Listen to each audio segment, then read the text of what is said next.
contrition. This is the way that we bring it down. Down, down, down. Down, down, down. Down, down, down. Down, down, down. Down, down, down. Igniting the fire within you. Exalting the melody of freedom. These are the things that will bring it down. Down, down, down. Down, down, down. Down, down, down. Down, down, down. Down, down, down.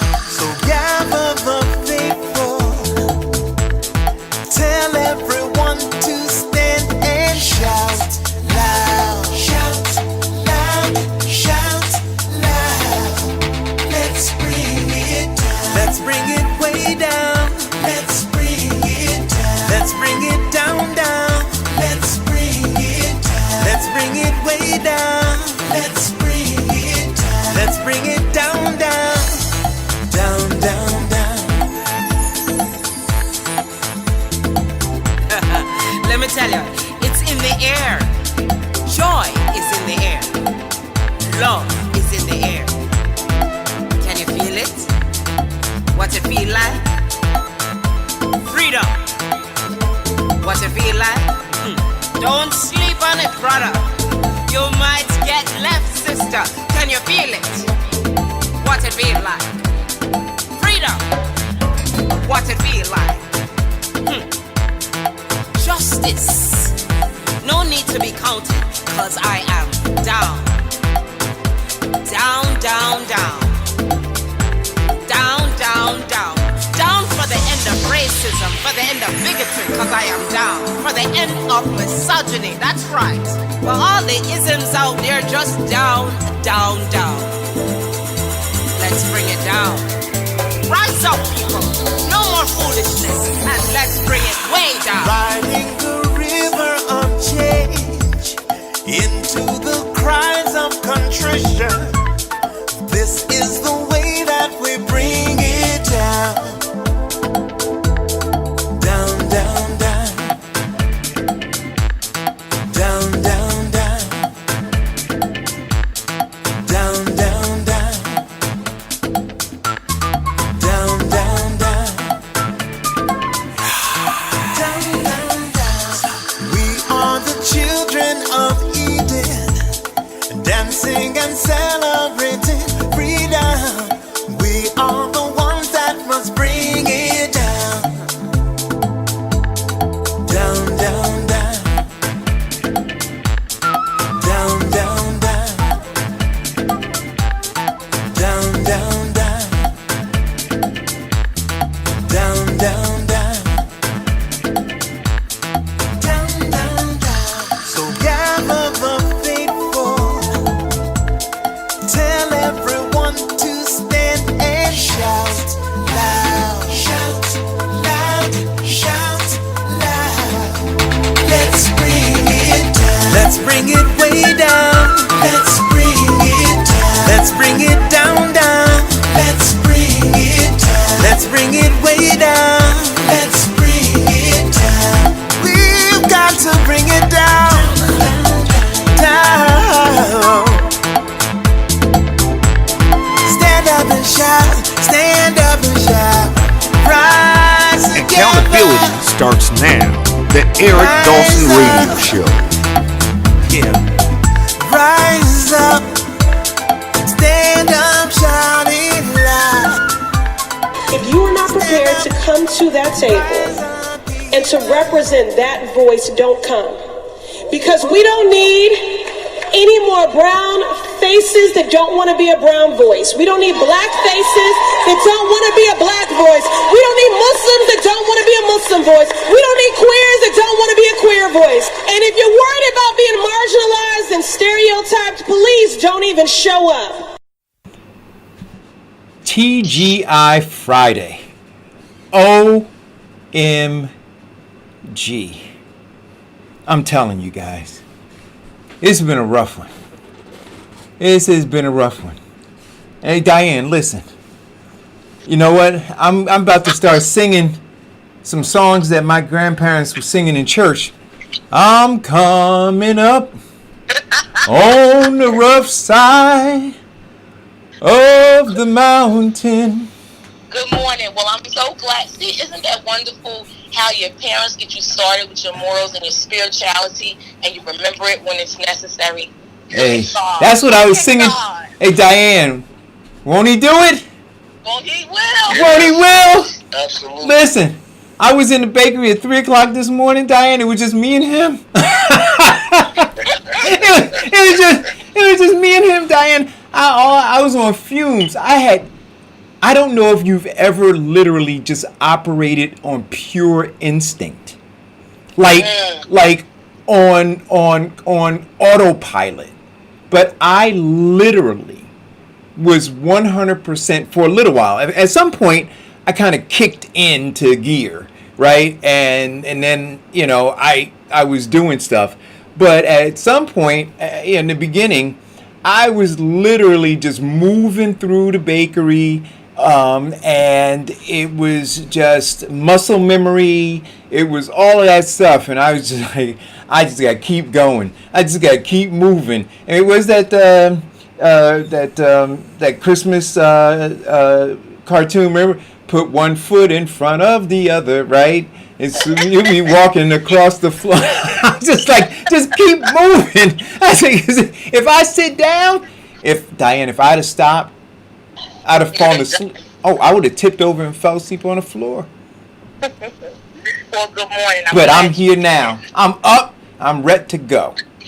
Welcome to Friday. Welcome to Friday, y'all.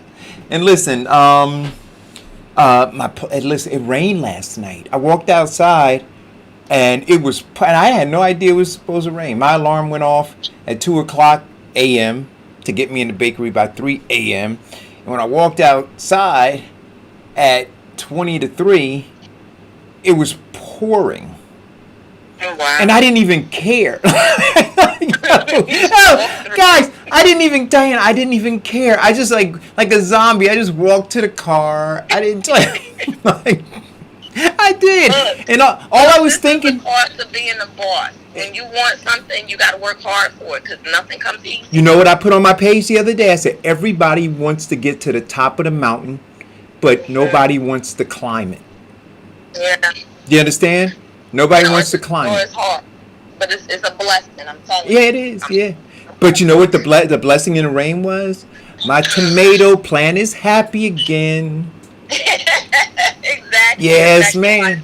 When you gardening, man, and the rain comes, it makes you feel like a farmer, right? Like, oh, the rain. Yes.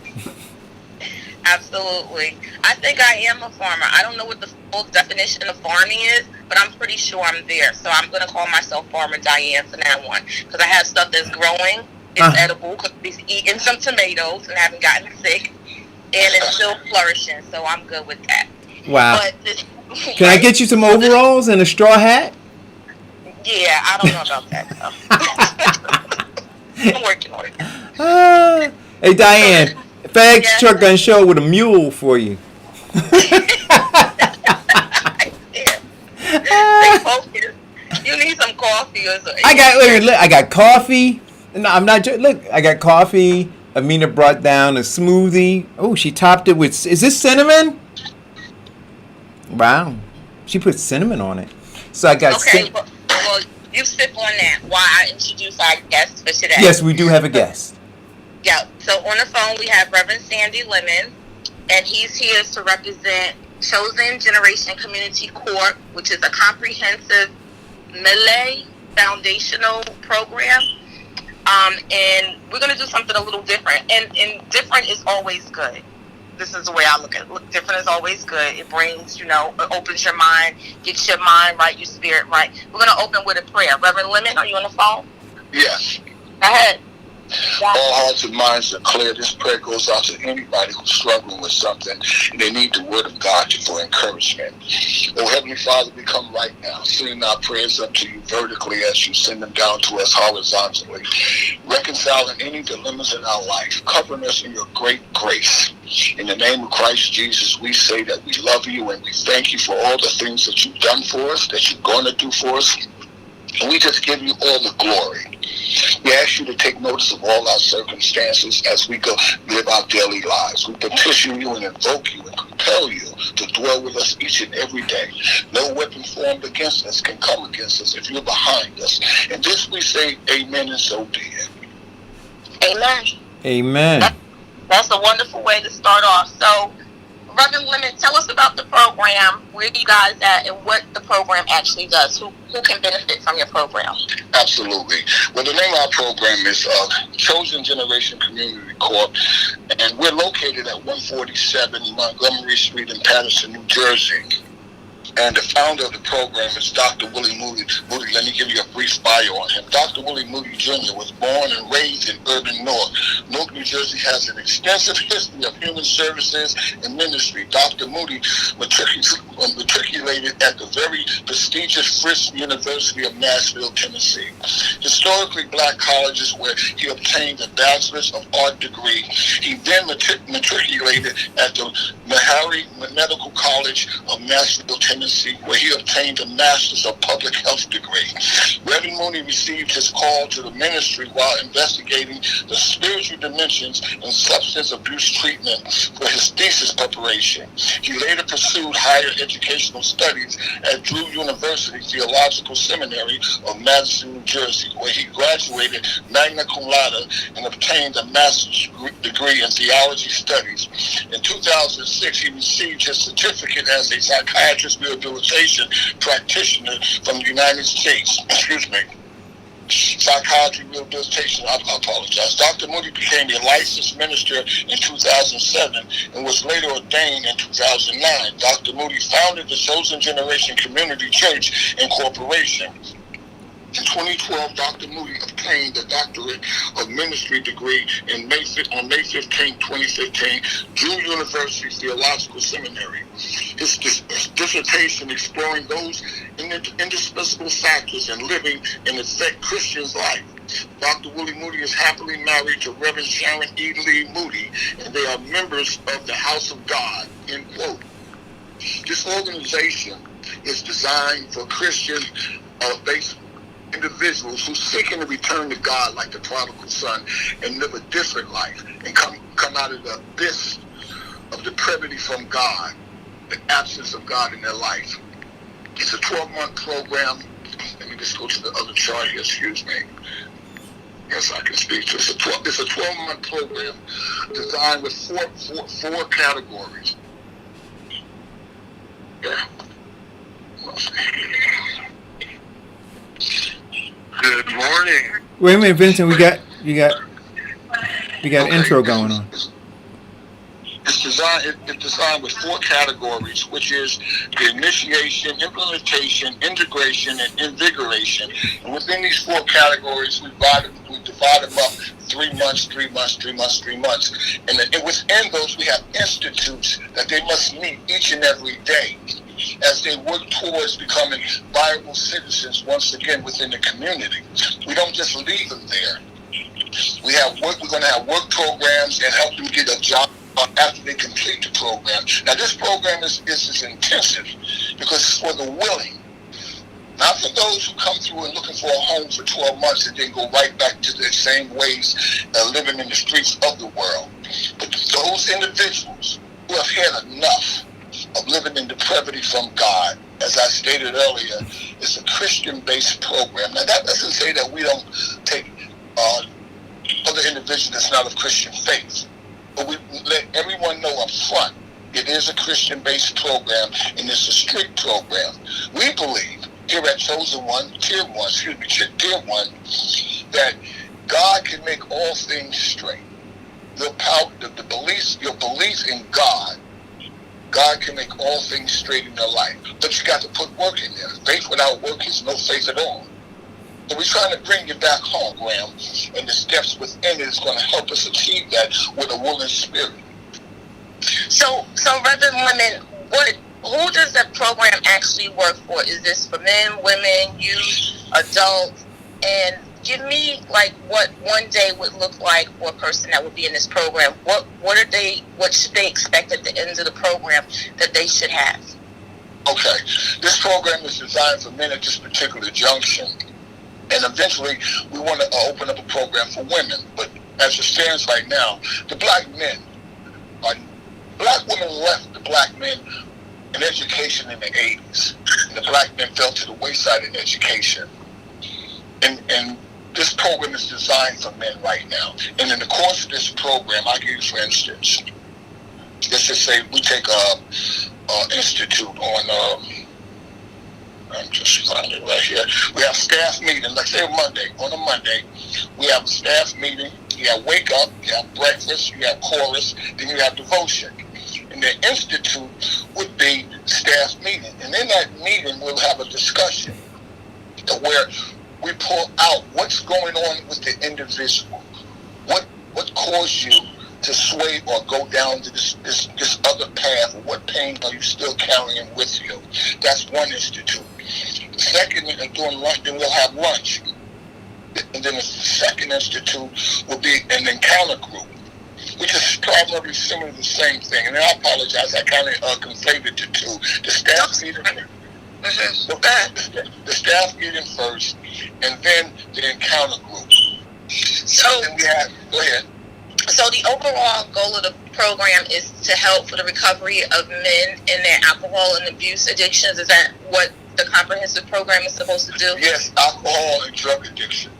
Reverend, let me ask you a question. So are men recruited to the program? How do they make their way to the program?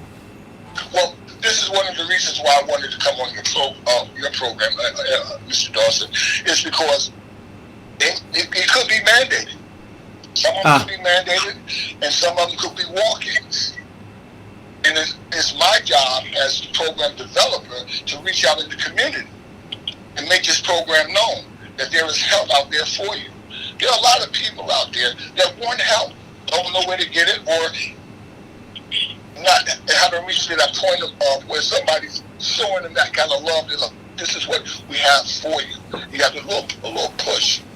So it's different circumstances that might bring them to the program. Okay. But I think from my end, the biggest thing is to making the program known to the community and what's available, to be aggressive about getting that information out there. Okay, and then outside of you coming on this show, well, first I want to welcome Vincent Squire. He called in during your introduction. Good morning, Vincent. Hey, good morning. How's everybody doing? Everybody's well. Fine. So here's I've been following it on Facebook Live. So people can come. So I know what the question was. I was going to ask you. How are you outside of coming on this show? How have you been getting the word out in the community? Well, I've been going out the street. You know, when I'm walking, taking care of my business or whatever. See, I was an evangelist for my prior church. And God gave me the gift, the ability to speak to people. I don't care if you are roach walking and you need some help, and God tells me to speak to you, I'm going to speak to you. And I have a limited time to speak to an individual and move in the world and develop the world from over their heart and reaching into the natural man, the goodness of natural man or woman, and giving them the word. For instance, if you were to encounter me on the street, and I say, I will ask you, do you mind if I give you a gift that God wanted me to give you? And most people say yes. And I tell them a simple story. I said, are you familiar with the story of Lazarus? Most people say yes. I said, well, let me give you the mystery of that story. I said, people focus on Lazarus. Jesus used the people to roll the stone out of the way. And he did that purposely because he was letting the people know. Just as I'm going to bless Lazarus, I'll bless you too. Find the stones in your life and roll them out of the way, whether it be you, a person, place, or a thing, or a situation. So that being said, God is waiting to bless you. But you must roll those stones out of the way and take some action. And the same is true in regards to whatever addiction or crisis you're going through in your life. God will save you and give you mercy, and He will send people. And when He sends people, that's called Pacific Revelation. General revelation is everything that you see around you that God created, that man cannot take credit for, these powerful forces. Hence, AKA the earth traveling around the sun, a ball of fire. But putting that aside, the Pacific Revelation leads to the prophets, the major prophets, not the minor prophets, and most certainly Jesus Christ. So when I encounter a person, I've been given the gift of discernment. And especially I've lived a lot what people are going through. My story is the first time I met my father, I was 39 years old. And so when I come down the streets, I locked them up. I have a triple doctorate in the streets, so I understand very much that you went through that I probably haven't went through and understood. I don't want to speak to certain things, but when I do go through that, I tell people that I really know, and I don't want to put that kind of information out or ignore their names. But the fact of the matter is that this spiritual journey that I've been on when I go out in public, I've been given the gift of discernment to help people. In other words, I recognize the characteristics of an addict, little subtleties, and that sick mind I recognize. And so I speak to that person, not just from a spiritual standpoint, from an experiential standpoint. I've been there, done that, been homeless, ran a successful business. They tried to kill me 7 times. I've been drugged till I was out of my mind. I ain't gonna say what facility. I had a major stroke. Just so much, 3 spinal surgeries in me. I'm walking around, I can run, jump, whatever the case may be. God has kept me for His purposes. So this gift that God gave me to give back to the world in regarding to being able to have discernment and pull people off the street or speaking to their circumstances, all I'm doing is acting on what He wanted me to do. Well, if I could give a little exegesis to your opening statement of Christ and Lazarus and the stone. Christ being the reviving of the body through spiritual. The removing of the stone took the physical effort. Putting that together and relating that with alcohol or drug abuse, it is the combination of both will, your spiritual and your physical. And of course, one of the things that I like is you talked about the morning devotion, and it gets them in the right frame to receive the word. The most successful programs that they have, I mean, there are a lot of rehabilitation programs that just basically dry them out. But the most successful programs are the ones that use the methods and the 12 steps. And anybody knows, for people who don't know, the 12 step is basically the beatitude of the Bible. Mm-hmm. So coming to that spiritual and that physical, as well as that mental level, when preparing them, I can see your program having a huge deal of success. I really appreciate that. Because So, Reverend, everything you said is spot on. So, Reverend, I have another question. When is this an ongoing program, or can men only start at certain periods, or they can come in continuously to start their 12 week? Is it 12 weeks just for them individually, or is the program? No, it's not a 12-week program. Okay. It's a 12-month program. Oh, 12-month program. Oh, okay. 12-month program. See, we here. Go ahead. I'm gonna let you finish. No, that's it. Go ahead. Well, we're here at Tier 1. Understand that. So you can have 12-week programs. And we're trying to overcome the recidivism of people failing. And a lot of times they need more time to be cultivated, to reconnect with society. I remember I worked for the service board in Georgia, and I was a house manager of one of the programs. But when I was doing counseling, there was a young man that came through, and I color's irrelevant, because the sickness sees no color. But I told him, I said, you come out of jail, or you've been mandated, and you put back on the same gear that you went in there with. In other words, that the way you dressed and what you was doing when you was out there, you come back out, now you putting that same attitude back on. Well, one of the things that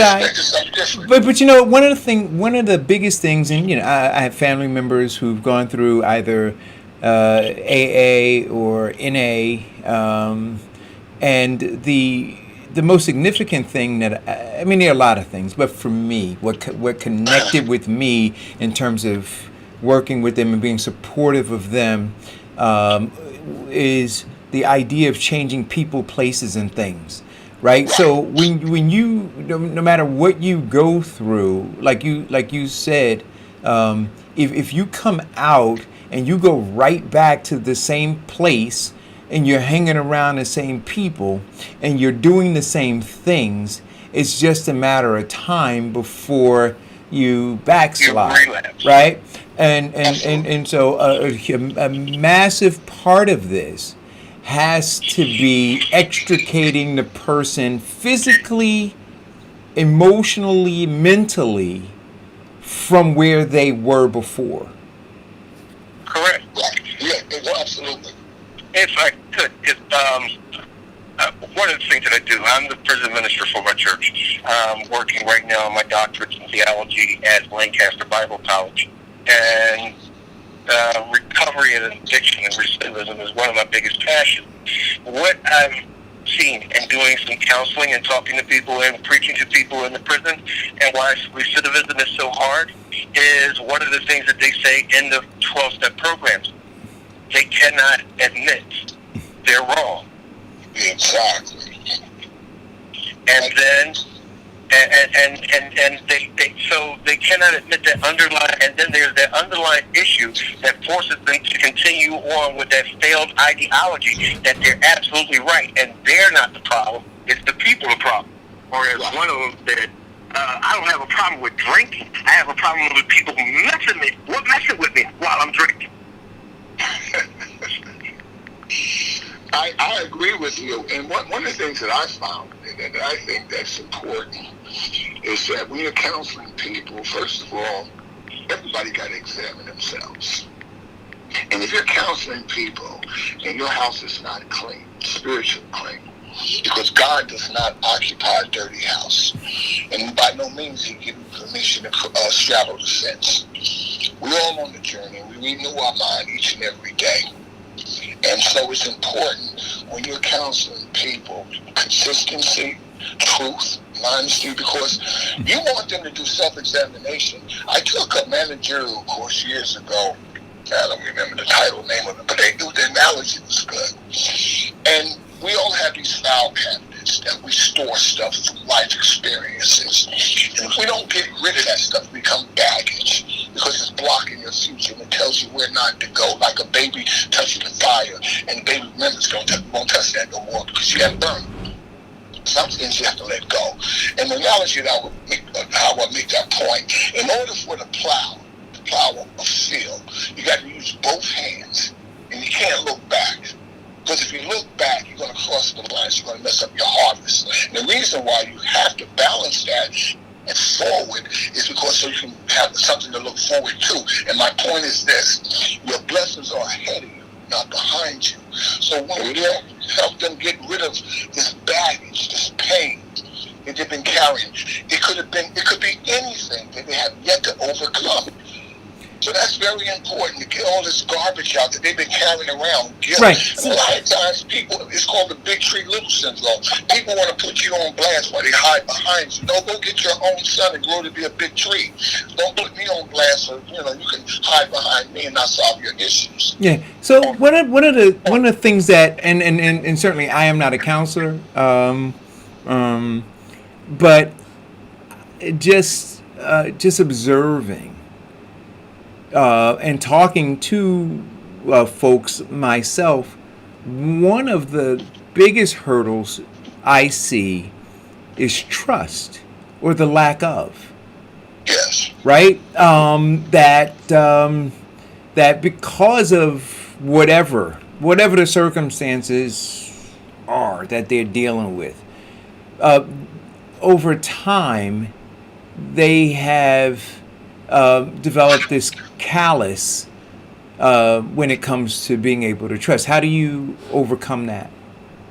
Well, are you talking to me or other individual? No, I'm talking to you. For me, overcoming trust, first of all, we start with respect. Respect. That's one of the biggest things. People are looking, To get respect, you got to give respect. And in the program, you're not coming with authority and I'm in charge and you got to do this here, because they do the same thing in jail. That's how they institutionalize you. You're not coming here to be institutionalized. You're coming here to be delivered from your own best thinking. How do you do that? The love of another individual who understands, either walked in your walk or wise enough to understand that this person first needs love. Because maybe he was rejected. I've been rejected. I know what it's like to be that cold breeze that everybody want to close the door on. But a lot of times, I need everybody who's ever listening to hear this. People are filled with faith. This is what they claim to say. I can't judge that and speak to it only from an outside standpoint, from my experience of what I've seen. But there are things, if you believe in the Bible, and God is the same back then as he is now, as he's going to be, there are many Jobs out there that God give up to Satan. Have at him. But you can't kill him. And he ain't going to leave me. Because we have to remember, this thing is bigger than us. If we believe in God, I don't believe in Satan, but I know he's real. The fact of the matter is, the war is between God and Satan. God is showing Satan that you can do what you want. You're only frustrating yourself. I have many people kicking against the prick. God allows you to do all you want until he calls you in. You can try to run and do everything you want to do. And he says, as Jesus had said to Saul on the road to Damascus to persecute 150 people, and he came to him in the blinding light, greater than the sun. He says, Saul, why dost thou persecutest thou me? And Saul says, who art thou, Lord? And he immediately gave it up. He fell to the ground. But he said, it is hard to kick against the prick. See, the prick is that gold that they use against cows. And if a cow pushes back against it, he only hurt himself. So people are hurting themselves when they don't do as God commanded him to do. And God used people as vessels. Now get back to what you were saying and how we get to this trust thing. When you give respect to an individual, one, you let that person know that you care about them enough to respect them despite what they're going through.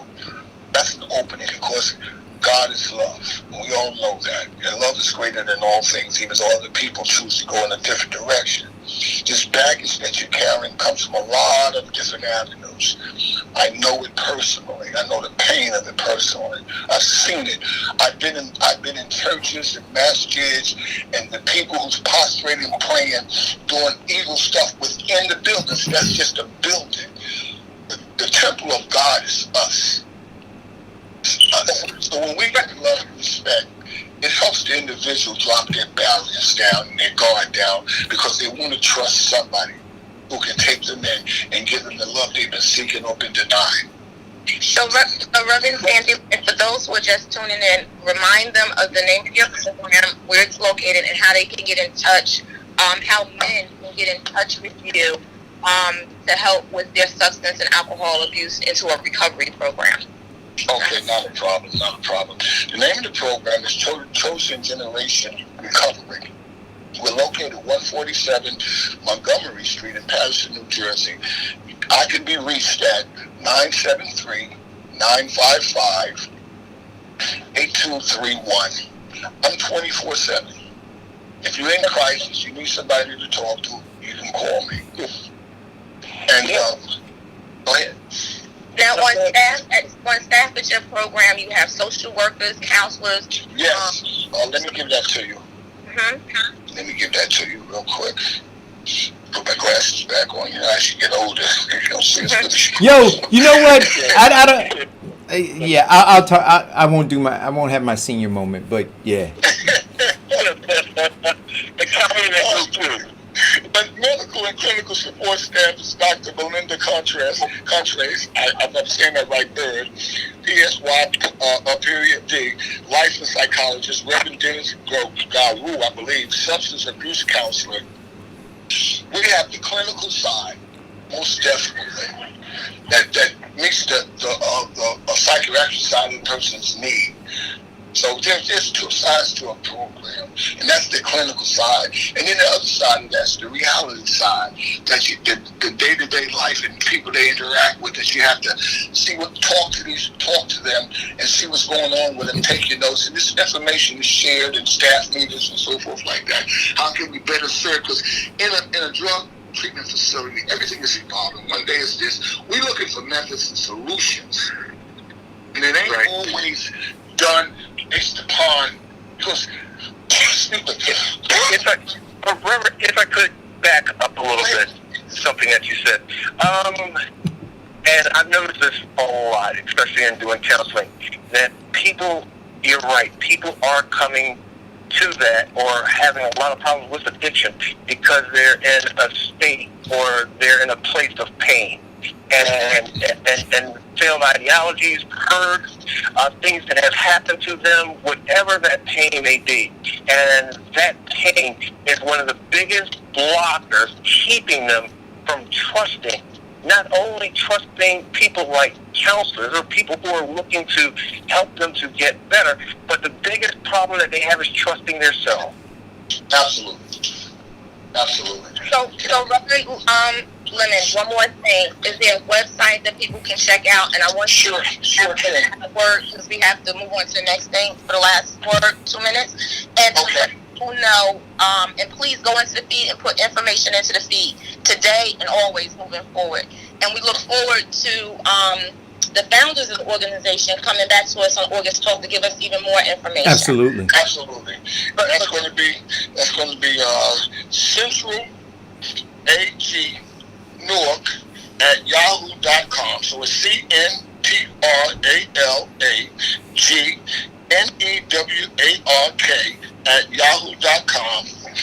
And then the web link is going to be www.CHOSENCC.WIX.COM/CHOSENERATIONCC.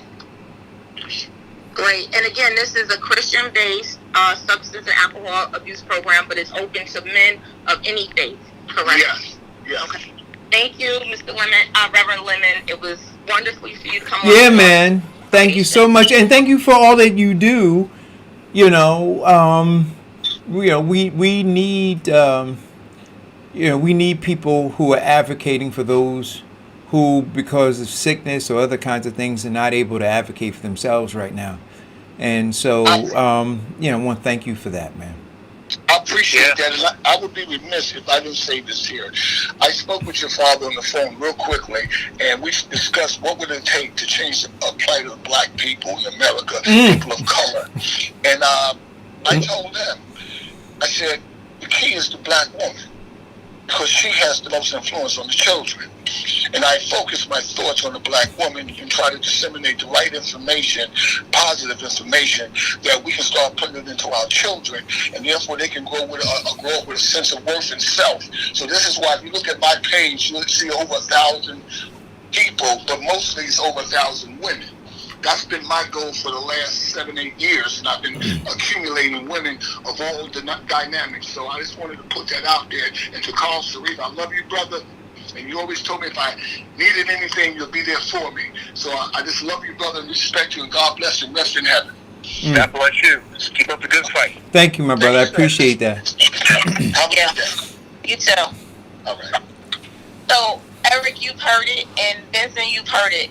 The woman is in control. Well, but wait, Diane. No. Wait, no. Wait, no. Wait. Okay, so I said this before, if you remember, Diane. I said the man, when we were talking about men walking around with their pants hanging down past their ass, dressing like they're 15 years old and just out of their minds. I said women could fix all of this. Absolutely. Because if they stop tolerating that nonsense, right? If they stop walking around with these, I don't even want to call them men, right? But if they stop letting them sleep on their couches and they stop cooking for them, if they stop doing those things, yeah, letting them borrow the car, sleeping with them, if they stopped and said, you know what, we're going to raise the bar, right? If you want to be with me, you have to do these things. You have to do. I'm going to repeat it. Have to do. It is mandatory. Until they, but women have lowered the bar. That's what I said. They've lowered the bar and the barrier of entry to their hearts and to their bodies. And men don't even have to crawl over it anymore. It's so low, they just roll. You know what I'm saying? It's like parallel to the ground now. It's like they don't have to do anything. And that's just the truth. And if women literally today, if in solidarity you all said, you know what? We're changing. Nope, you can't call me. You can't come over. I'm not cooking for you. I'm not sleeping with you. I'm nothing. Nothing. Until you wash your dirty ass. Till you pull those goddamn pants up. Till you take off them unlaced sneakers. You see, until women, do that. Do that and watch how quickly things change. Now, I'm not saying that men, listen, I'm not saying that men are not trifling. I'm not saying that. But what I am saying is this. You're not giving them any incentive to be anything other than what we see they are right now. In fact, you are enabling them. Because you keep giving them a pass. You keep giving them your gifts. That's what you keep giving them. That's right. For nothing in return.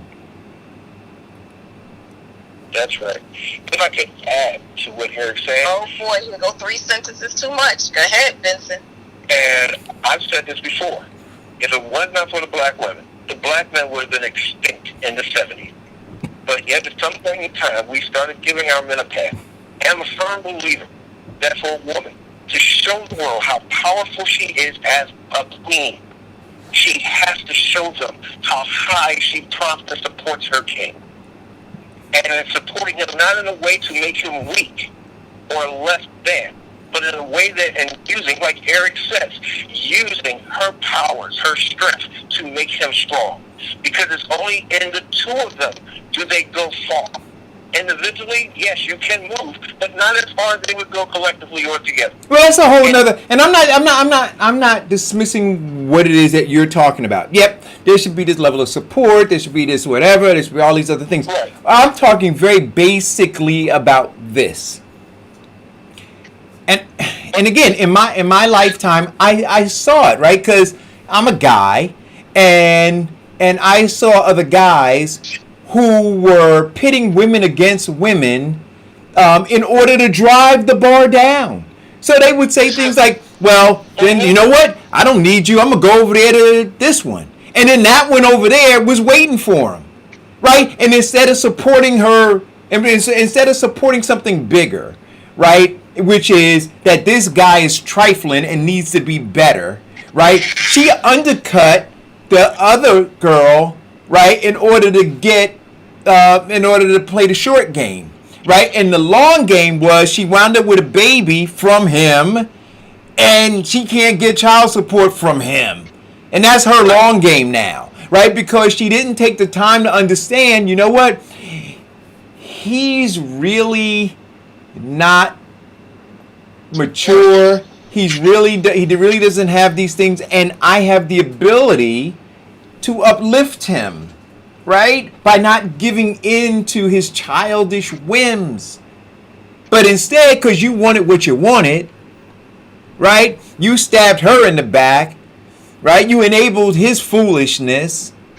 And then what was the end result? And that's fact. And you saw it happening and happening and happening. And they still do it.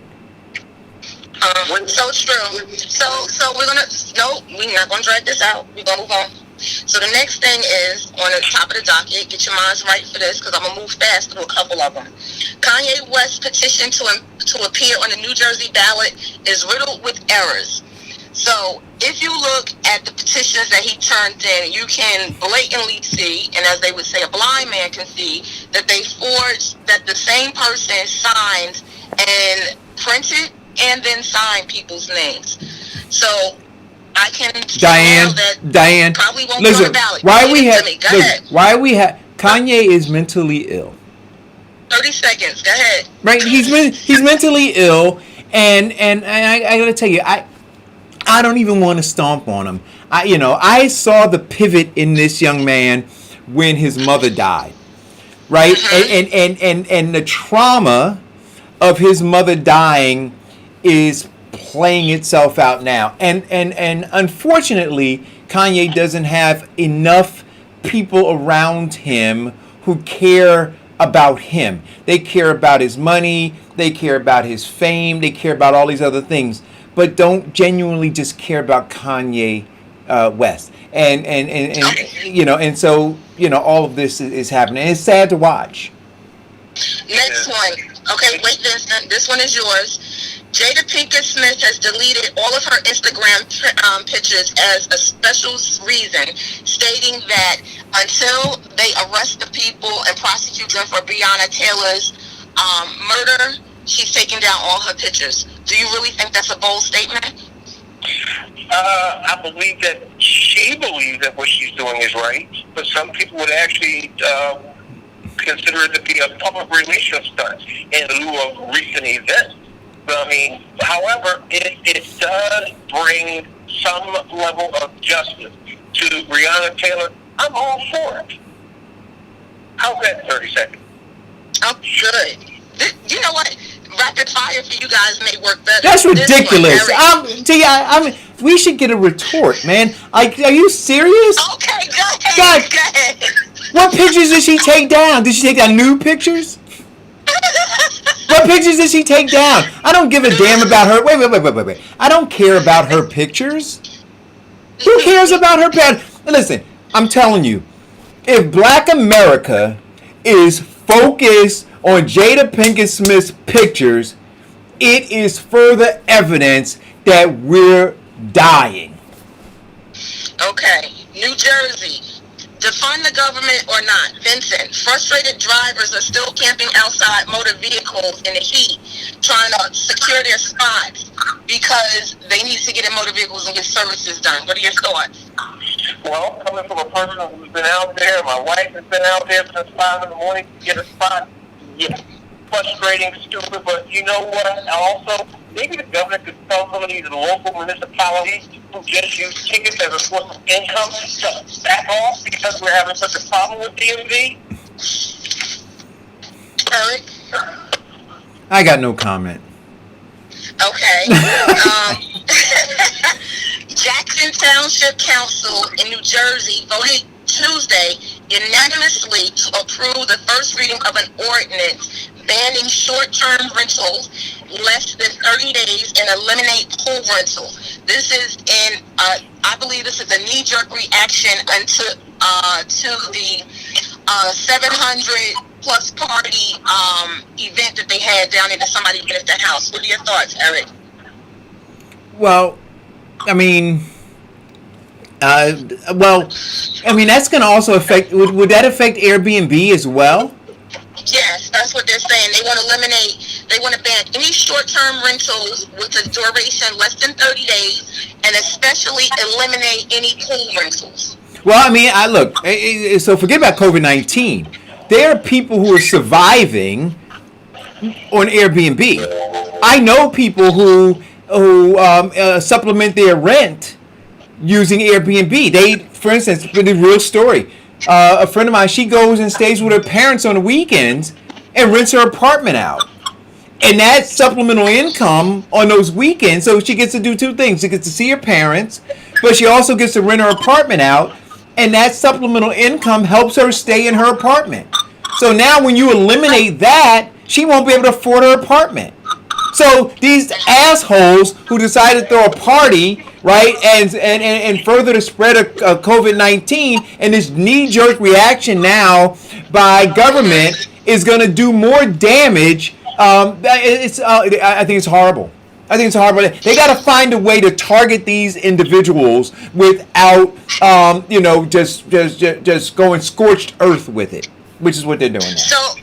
So before you respond, Vincent, an additional part to this is the party held on last Sunday violated an executive order issued by Governor Murphy that limited the number of people allowed to gather in one place at no more than 100 people inside and 500 people outside. The executive order was issued to curb the spread of corona. So basically, they had 100 people too much in a location. They didn't spread them out enough. What's your thoughts, Vincent? Well, first, here's the thing. The issue is legislating stupid.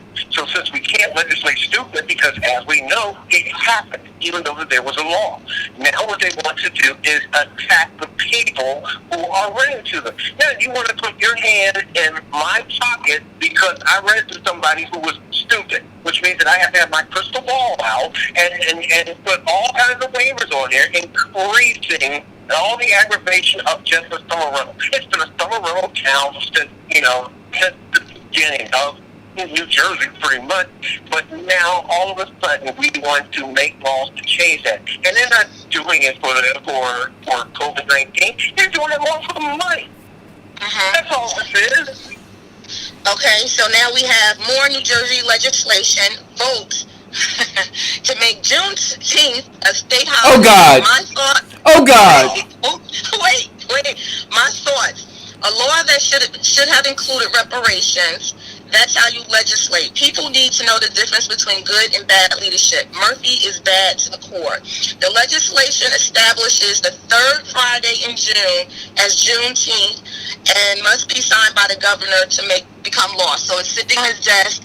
It's passed the Assembly and the Senate. Now it's waiting for his sign off. What are your thoughts, Vincent? Because I know Eric got a whole lot.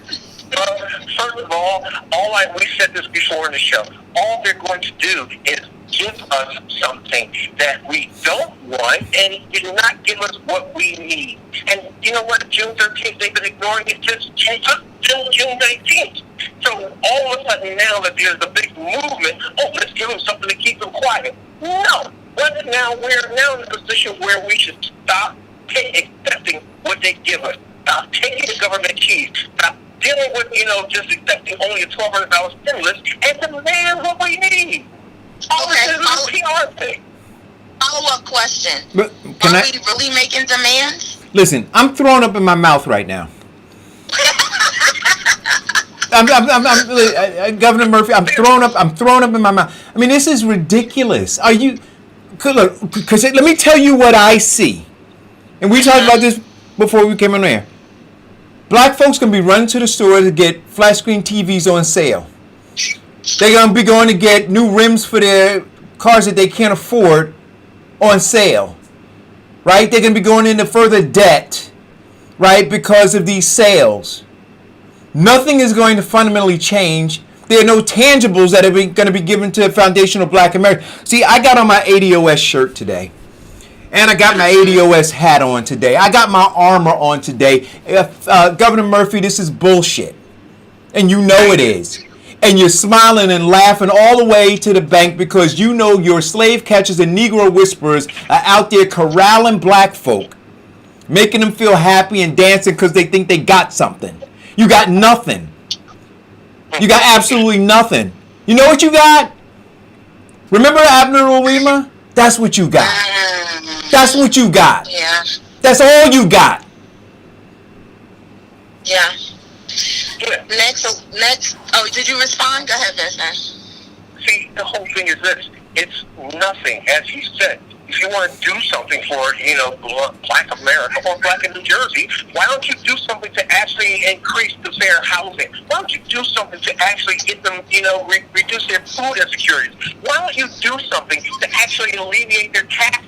Maybe even kick a couple of these teachers and administrators up behind so our children can learn better. That's what you can do. Look at me. Look at what they did. Look, we danced and screamed and hollered and shouted and celebrated at Dr. Martin Luther King's Day becoming a national holiday. What did it get us? What did it get us? Come on, guys. What did it get us? Nothing. Because in all honesty, in the last 5 years is only when they started to turn Dr. Martin Luther King's Day into a community service day. Prior to that, it was just a day off on holiday.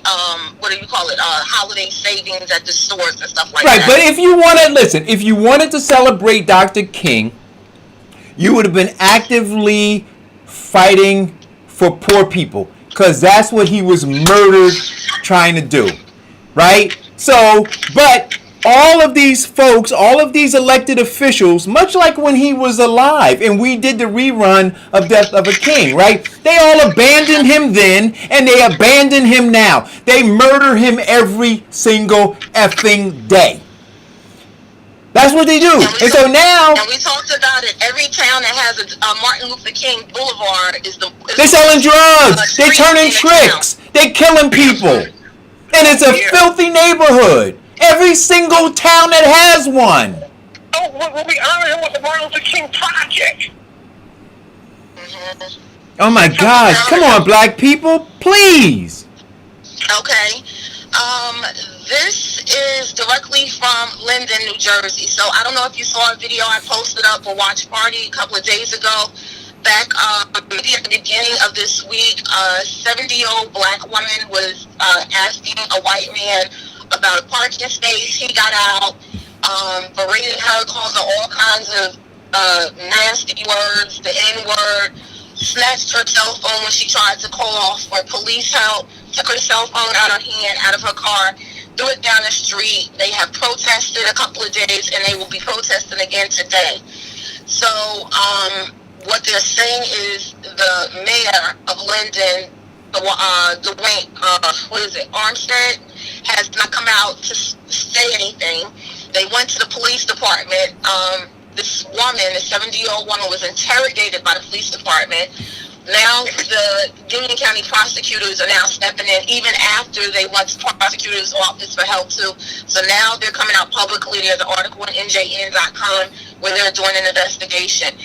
Like I said, they protested and marched on Wednesday in Linden, and they're doing it again today.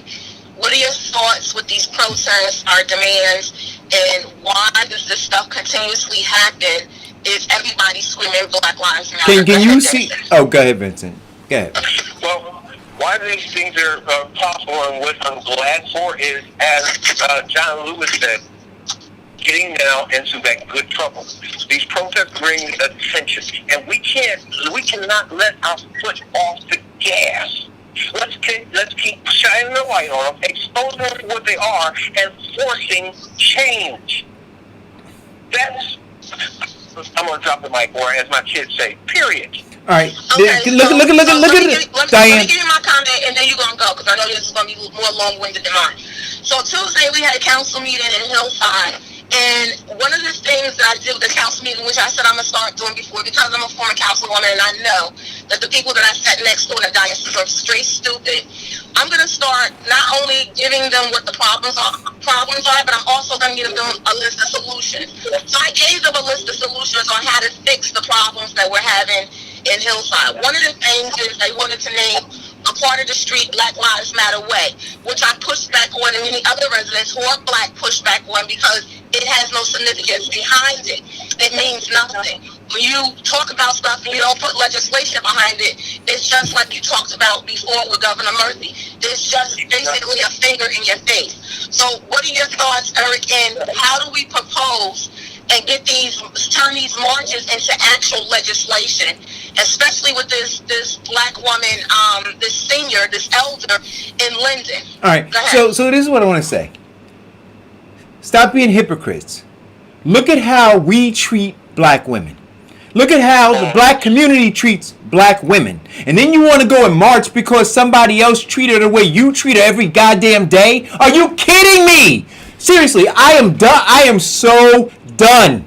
I am so done. That woman can't walk down a black community in the middle of the night to go to the store. She'd be fearing for her goddamn life.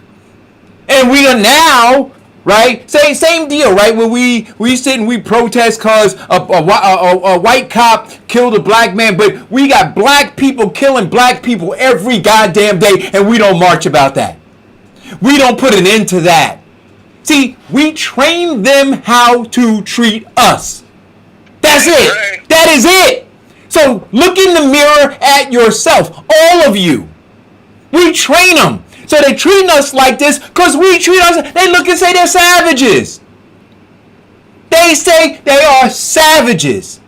And they don't need to be treated any better until you treat yourself better. We go around calling women our queen this, our queen that. Get the hell out of here. Diane, see, and I'm not, look, I am not doing this to get ratings or anything. I am done. I am fed up. I am not going to give you room to breathe.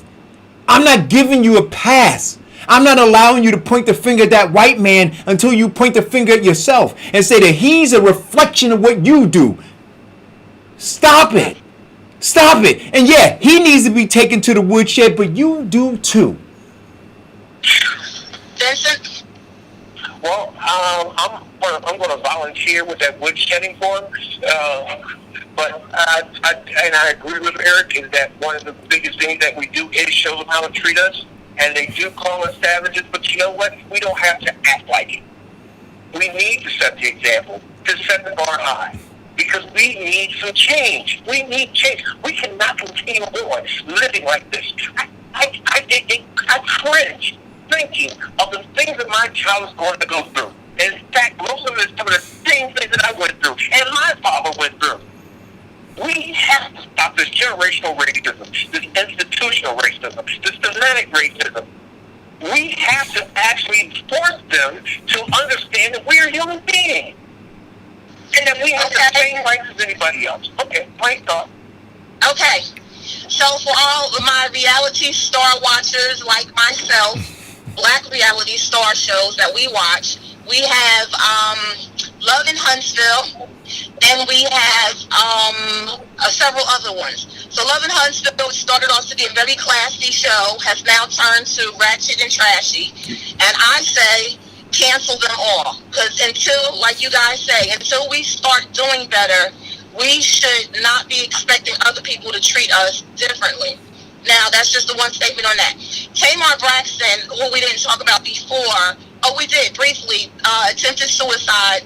She came out with a statement yesterday talking about how the TV networks were pressuring her to be somebody who she is not.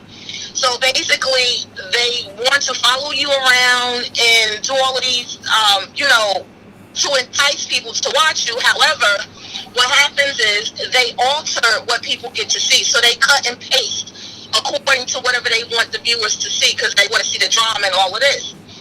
What are your thoughts about reality shows, specifically black reality shows, because this is what our people are watching and a reflection of us, whether we want it to be or not, even Married to Medicine, black shows.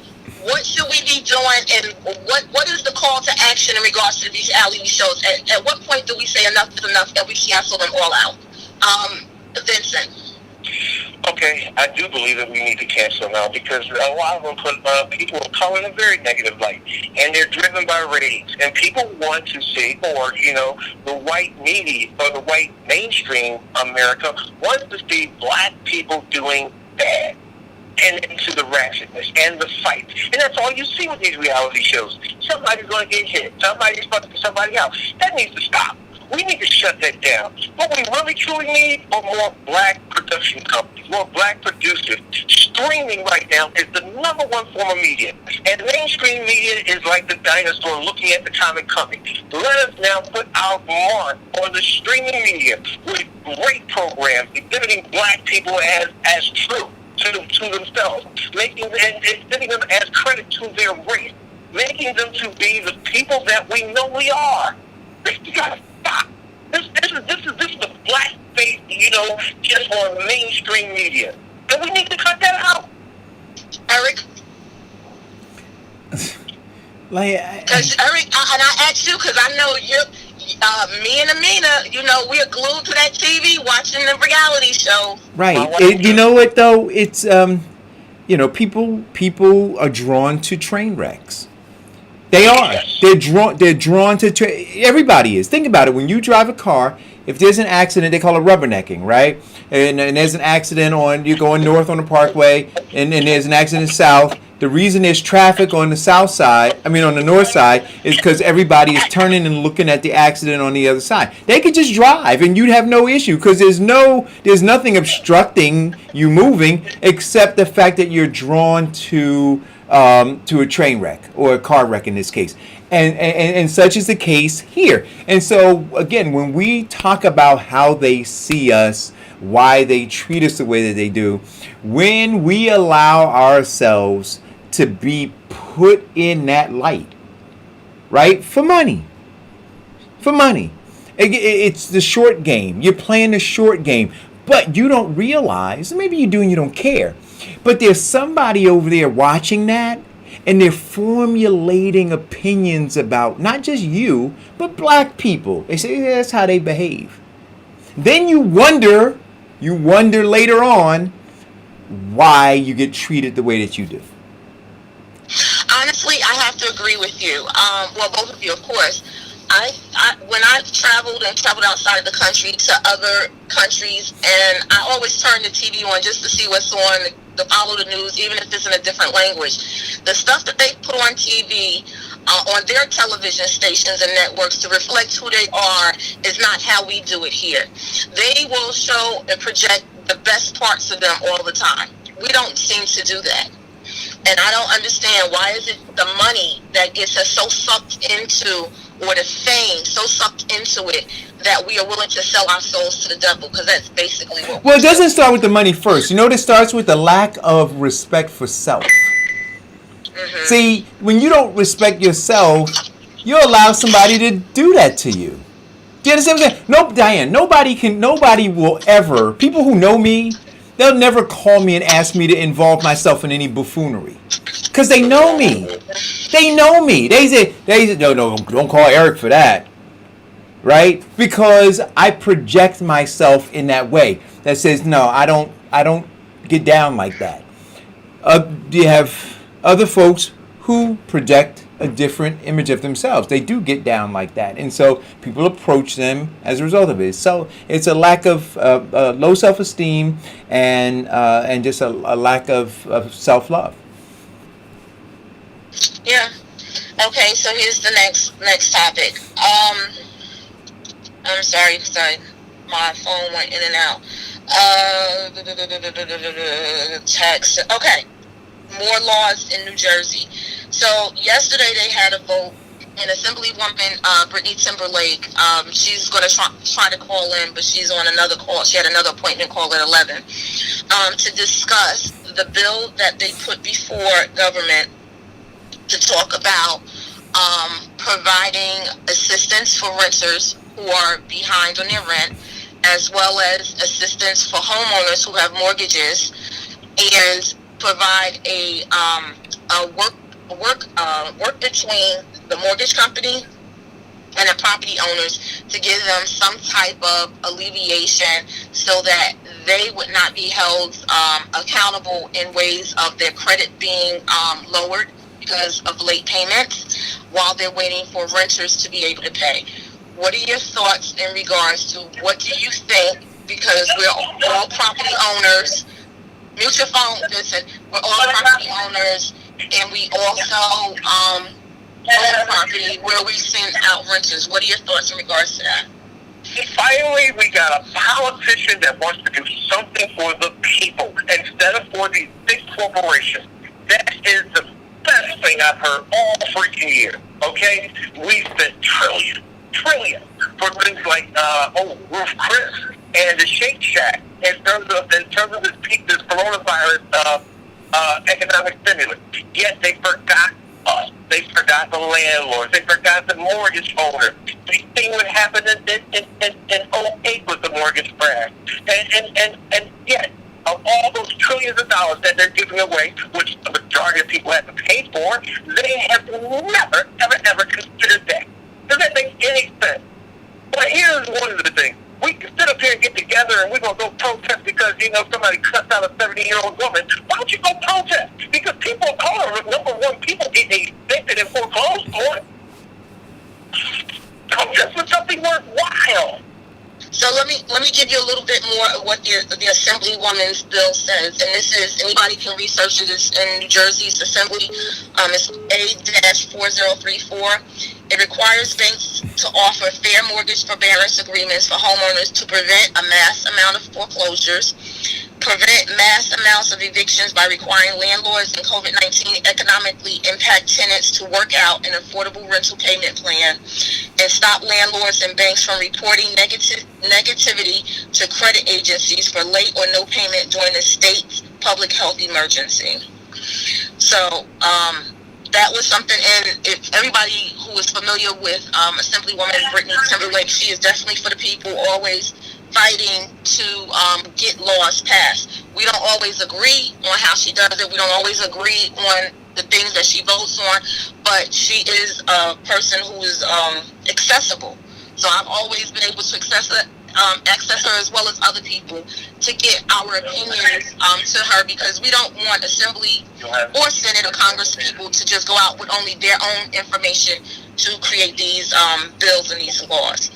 Eric, what are your thoughts? Listen, I appreciate her.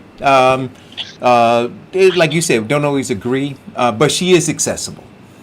I give her more credit than I give any of the other cowards, right? The idea is not for us to be in agreement all the time, because at the end of the day, you work for me. Your salary is paid in part by my tax dollars. And so I'm clear about the dog wagging the tail, not the tail wagging the dog. And I think that Assemblywoman Timberlake understands that too. And so as such, she avails herself to her constituents. I think that a lot of those spineless politicians could learn a lesson from her and do the same. So I thank her for the fights that she fights that are I thank her for all of the fights, right? Just because we disagree doesn't mean that she shouldn't be fighting, because it's things that she believes in. So she's always fighting for what she believes in. The question is whether or not I agree with her in that moment. But the fact that she is consistent in terms of fighting for the things that she believes in, I respect that. Absolutely. Next thing, so on the national level, McConnell blames a delay on the stimulus bill on Democrats. He claims that he's pushing to restore your property tax, that Democrats are pushing to restore the property tax break. So if you're in New Jersey and you own property, they have put a cap on deductibles for your property tax, meaning that anything over $10,000, if you're paying in property taxes, you can't get a credit for. So what they're saying is studies show that the middle class homeowners were the ones hardest hit by the cap in New Jersey, seeing their taxes rise and their property values decline. What are your thoughts, Vincent? Okay. Here's the truth about it. The economic stimulus is nothing going to do but us. It's going to do nothing but what? He disconnected himself. Okay, go ahead, Eric. He'll call back. What are your thoughts? What are your thoughts, Eric? Well, Can you hear me? No, I got you.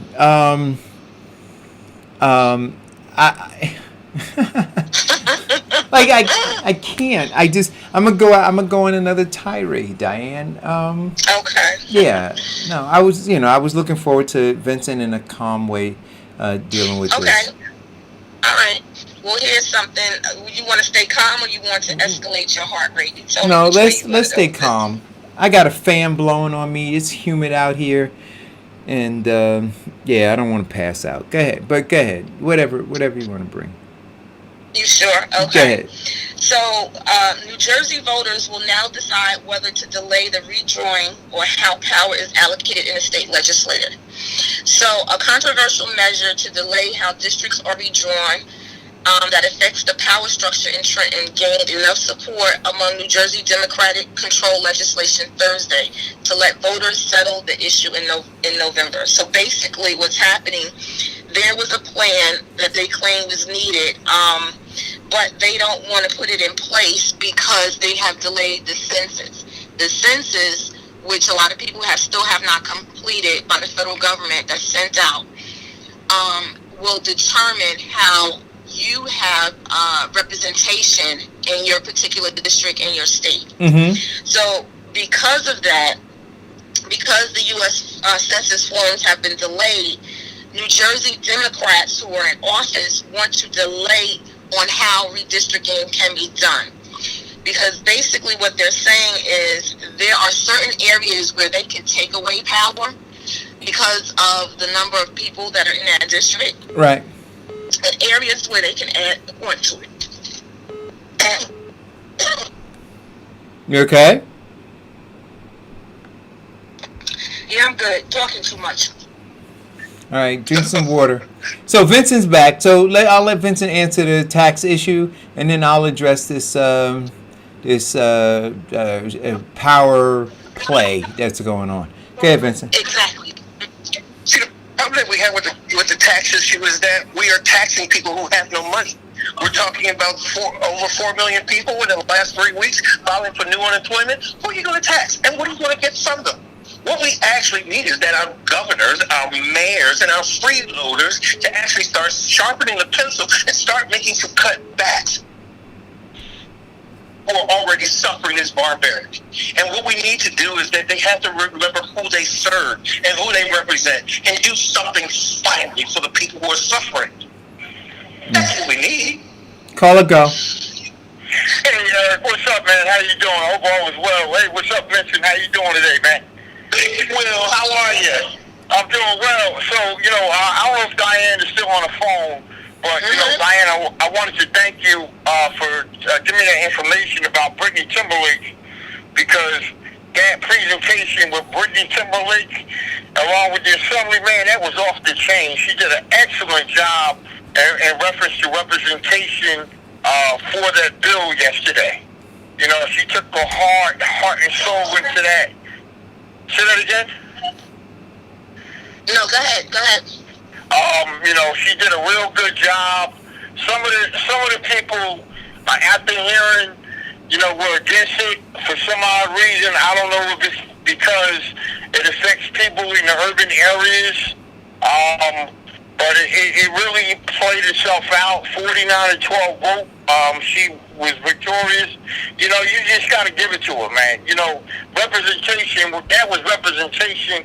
When you present a bill to the assembly and put it out there and describe the agony of people not having, not enough to pay the rent.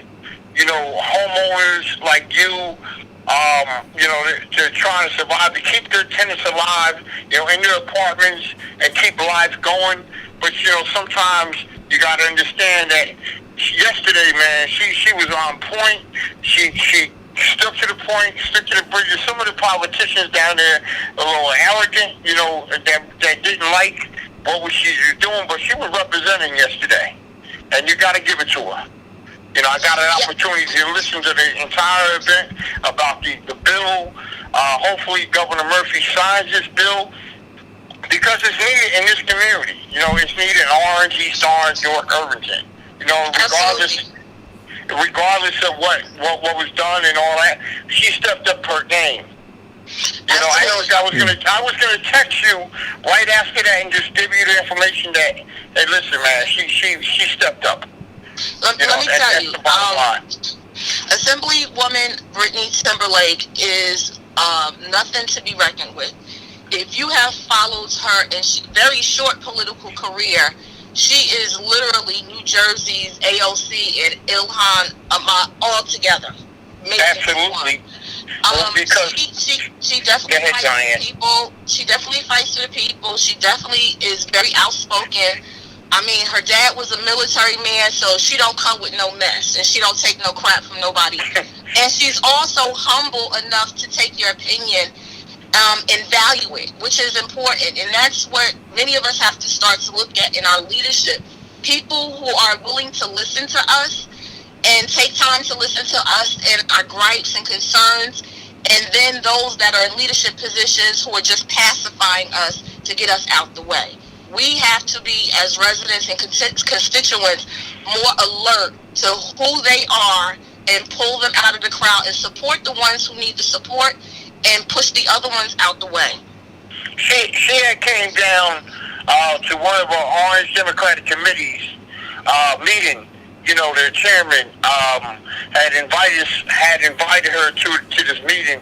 You know, I getting her opportunity to ask questions and all that, and I was asking her, you know, at that time where Murphy had cut some money in reference to, you know, New Jersey Transit, you know, some educational programs at that time before COVID-19. But she really stepped her game up yesterday. You know what I mean? You got to give her credit where credit is due. Some of these politicians at the hearing, and I don't know if you've seen it yesterday. You know, they were just belligerently. You know what I mean? Like the guy Weberman. You know, some of them politicians down there, the Republicans, regardless what they are, they didn't want that bill to be passed yesterday for some personal reasons or political reasons. Well, Will, you have to remember, it's the same, and we talked about this the other day. We talked about this last week with AOC. There is a chemistry and a belief within these government agencies, these leadership positions, that white men are in control and women should not have a say or even be in a position to change anything. And they are arrogant. And I will tell you, Will, from being on the inside, when I say arrogant and nasty, the stuff that they said to AOC on the steps of the State House is no. Oh, I believe it. I would truly believe it. It's no different than the stuff that they have said to me in my face. Nasty, sexist, racist, the worst. So when you have a black woman like Assemblywoman Brittany Timberlake willing to stand out there and speak for other people, people have to support her. They got to. And she was real passionate about what she was saying in reference to renting people not having, you know, not enough to pay the rent. You know what I mean? Mm-hmm. People, you know, I'm kind of blessed for what I have and my situation of my rental situation. You know, I just encourage people to be very humble of what they say. And also, I wanted to share something, Diane, to get rental insurance also. Renters should be able to apply for rental insurance to protect your apartment because something might happen. Well, wait a minute. Can't you? What do you mean that they should be able to? Doesn't everybody have the right to do that? Is that not true? Oh, yeah. Oh, okay. Yeah. But I'm saying they don't know the process. I got you. Renters don't know the process. I got you. What's affordable to them. Well, that's why we got Diana Murray Clements. So listen. We have right now Assemblywoman Brittany Timberlake on the phone. Good morning, Assemblywoman. Can you tell us about what happened yesterday at the State House? Inform our people, and what else do we need to do to support you? Yeah, you know what? And thank you so much. Good morning. This is a bill that I know that I've been able to speak about before on the show, and, you know, thank you again for another opportunity. And, you know, yesterday we got the bill through the Assembly. The bill it's been coined by advocates, and by the way, there's 150 organizations in support of this, the People's Bill. And what it does is it requires a uniform mortgage forbearance for homeowners, a fair mortgage forbearance for homeowners who've been, you know, struggling due to COVID. The banks can't report to the credit agencies.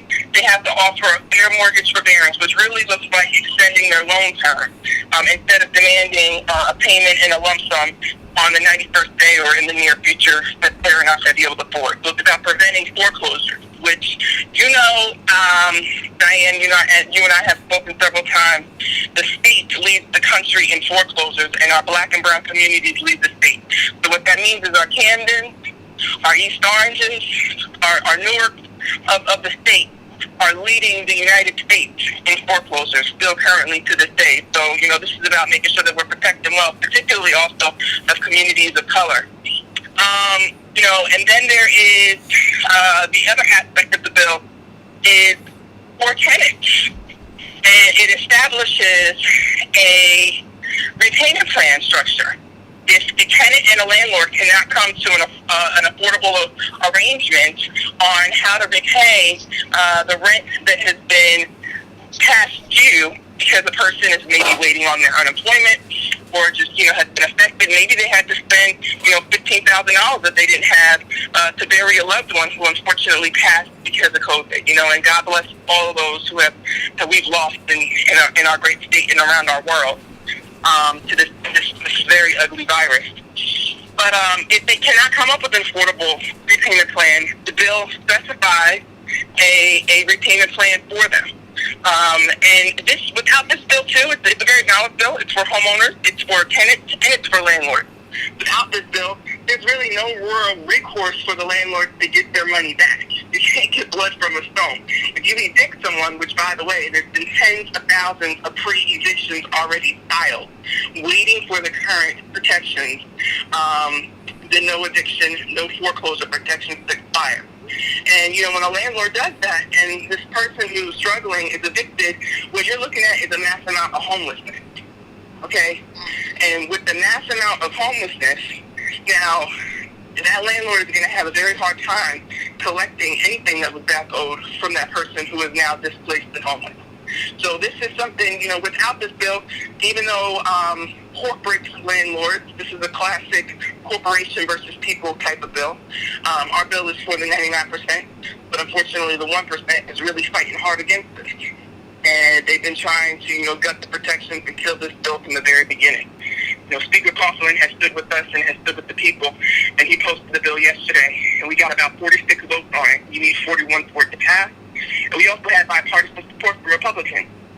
So they too understand that their districts are affected. This is something that's happening all over the state. We've heard from farmers who are like, we're afraid of, foreclosing because I'll lose my farm too. Or how about the people who had, put their businesses in on their house as collateral and are afraid of foreclosure there.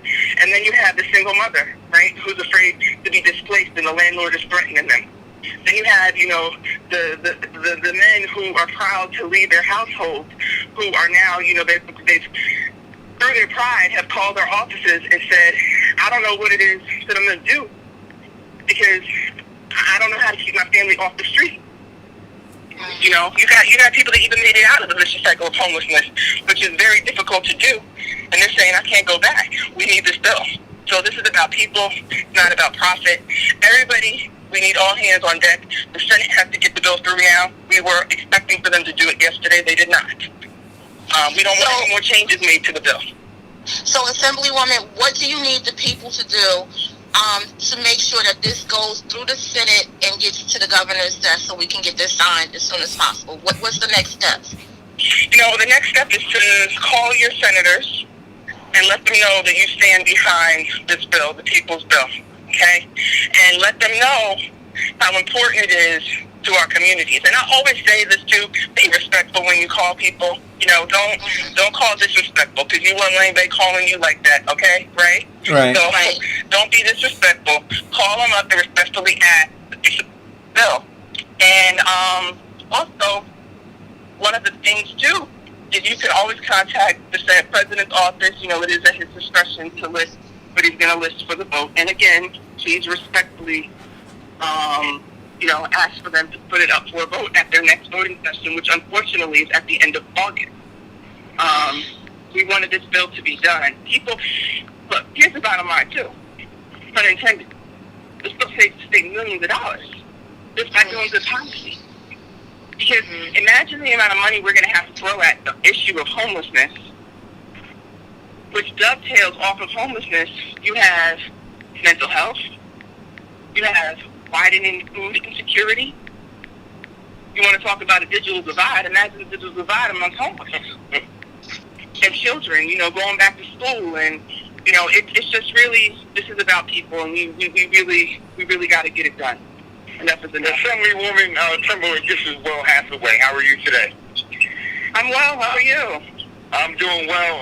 I just wanted to commend you yesterday because I had got an opportunity to watch your program, and let me tell you, you had the fight on your hands.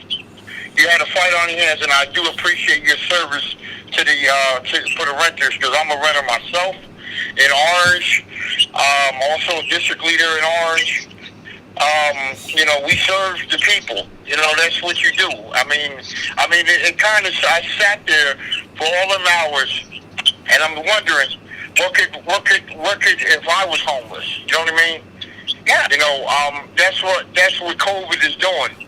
There's the monsters that are trying to be out there, and the good Lord is trying to protect us. And what you're doing, what you did yesterday, you stood up to the fight, a good fight. Because I just felt that, Assemblyman Weber was one of those guys that came in there and just trying to be a gangster, but you was better than him. You know what I mean? Because you represent the people. It's called, like you said, the people's bill. You know what I'm saying? But I just wanted to commend you, on the job that you did yesterday. I got an opportunity to watch it, and just get the word out, and I will call down in Trenton and put my word in and my 2 cents in reference to Governor Murphy, along with the Senate President, what happened. So I got your back on that one. Yes. Well, thank you. I appreciate that. And spread the word, because, the people need to know what's going on. Like, I'm telling you right now that major lobbying organizations are trying to gut this bill, okay, and make it so that it will not help people. And what do I mean by that? There was a lot of debate and argument, particularly around the repayment plan. I told you they can't work out a payment plan with their landlord and the tenant, and it's not affordable. According to the tenant says this isn't affordable. It goes to the default in the bill. That would give the tenant. I'm gonna get in the weeds right here, right? Because that's what we have to start doing as a people. We got to start understanding this legislation. We got to be able to speak intelligently when we're calling and we're telling our legislators exactly what we don't want them to change in the bill. Okay?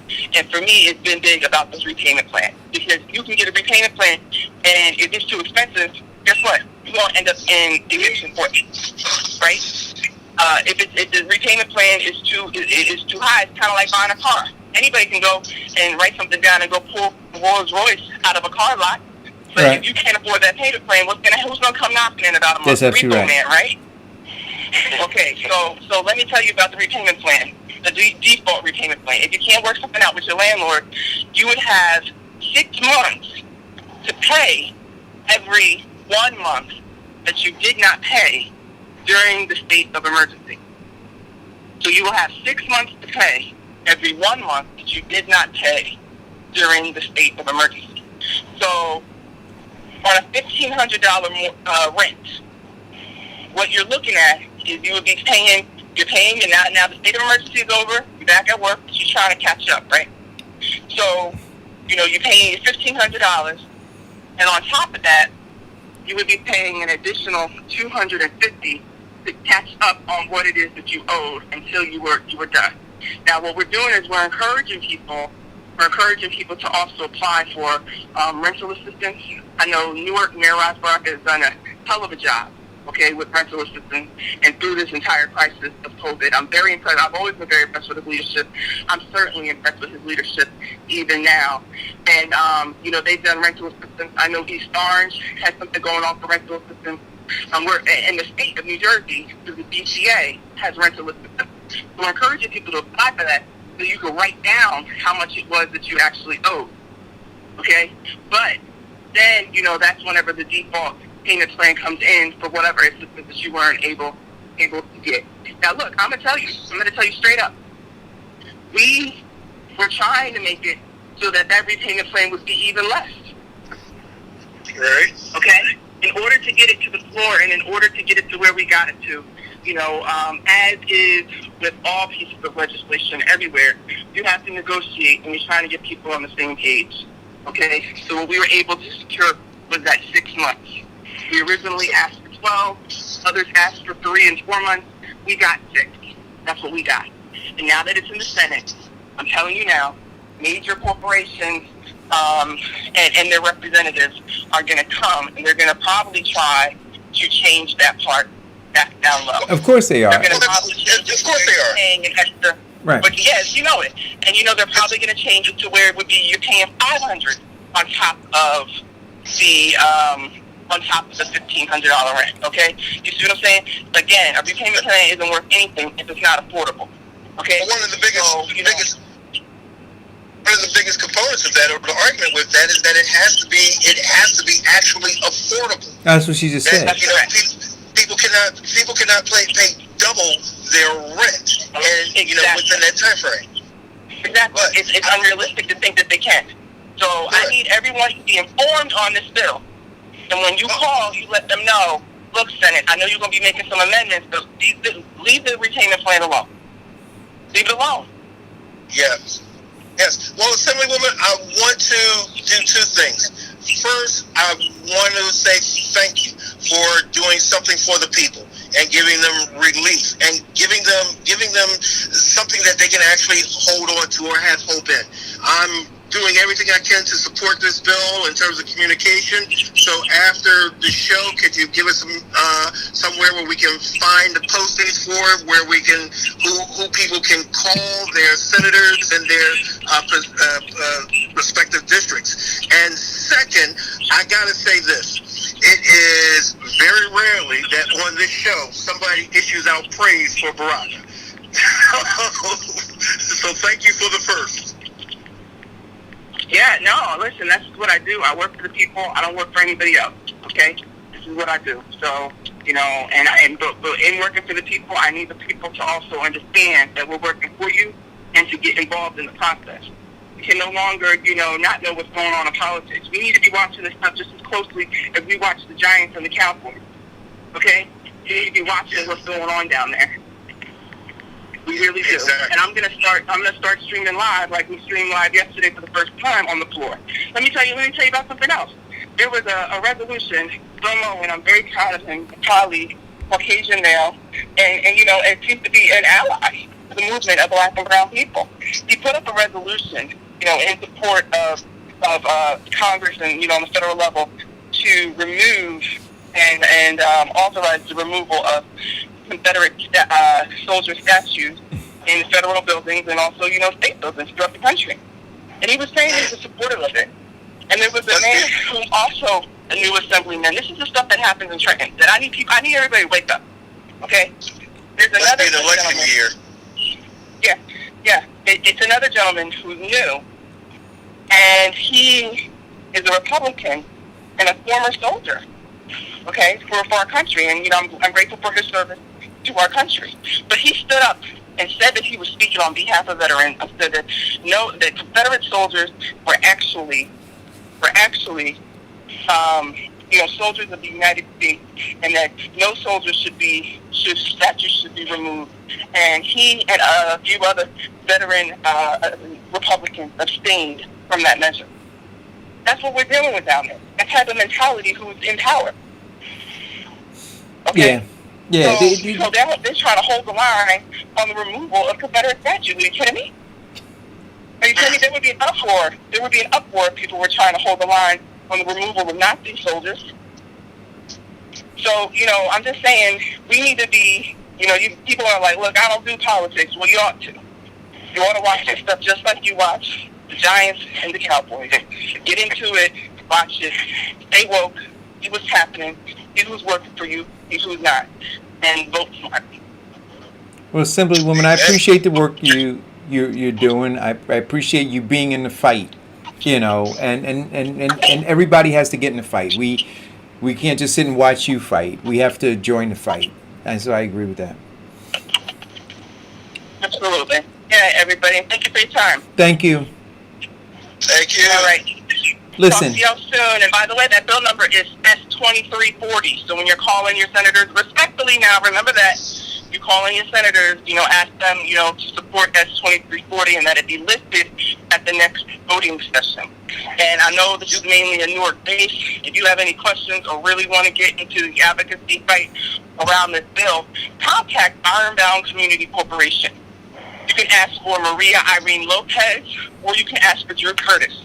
and they will plug you in and help you and teach you how to actually lobby as effectively as others have been able to around this issue. So Iron Mountain Community Corporation right there in Newark, shout out to them and all the organizations helping with this bill, Housing and Community Development Network of New Jersey, Fair Share Housing New Jersey Citizen Action.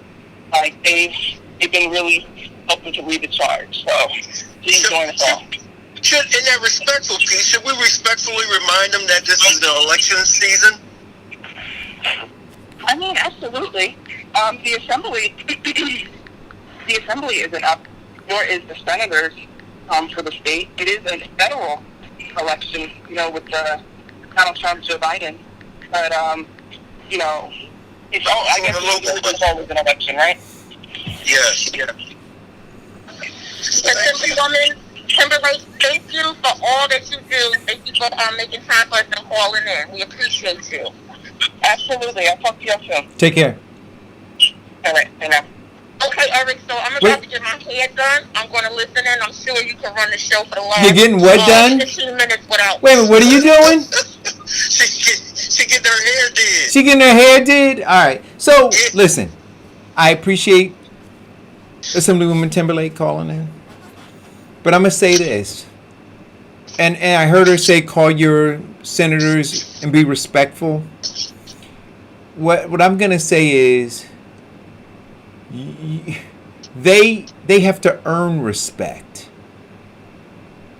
Right? I think they have to earn respect. This is my opinion. And if they are disrespecting you, why are you respecting them?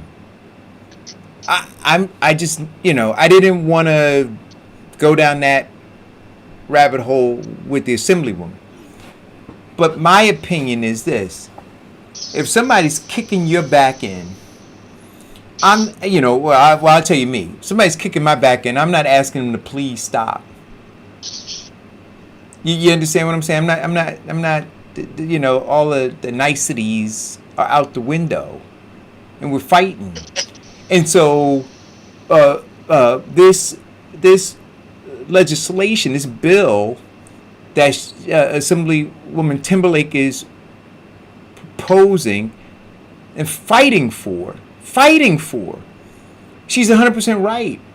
You've got a lot of, and I posted, and this is funny because she doesn't know what the theme of the show was, right? But I said our government isn't really our government, right? And so if you believe that, then you know now the safeguard for corporate are these senators, right? So that's the wall between us and them. And they're going to ask them, because of the donations they've given to their campaigns, hold the line. Just like she's saying that they're trying to hold the line for these statues. They're going to ask them to hold the line, right, regarding what's in their best interest in reworking this piece of proposed legislation. And what are you going to do about it? See, so if I got a punk-ass senator, I'm not calling him or her and saying, please. I'm saying, do your goddamn job. Come on. Look, I'm telling you. Because we train them how to treat us. I'm going to tell you this. Trust and believe.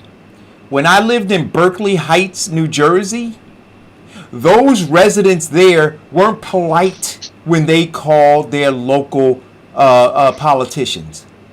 You sure were. They were not polite, guys. Understand that. Because they understood who they were and that they were operating from a position of power.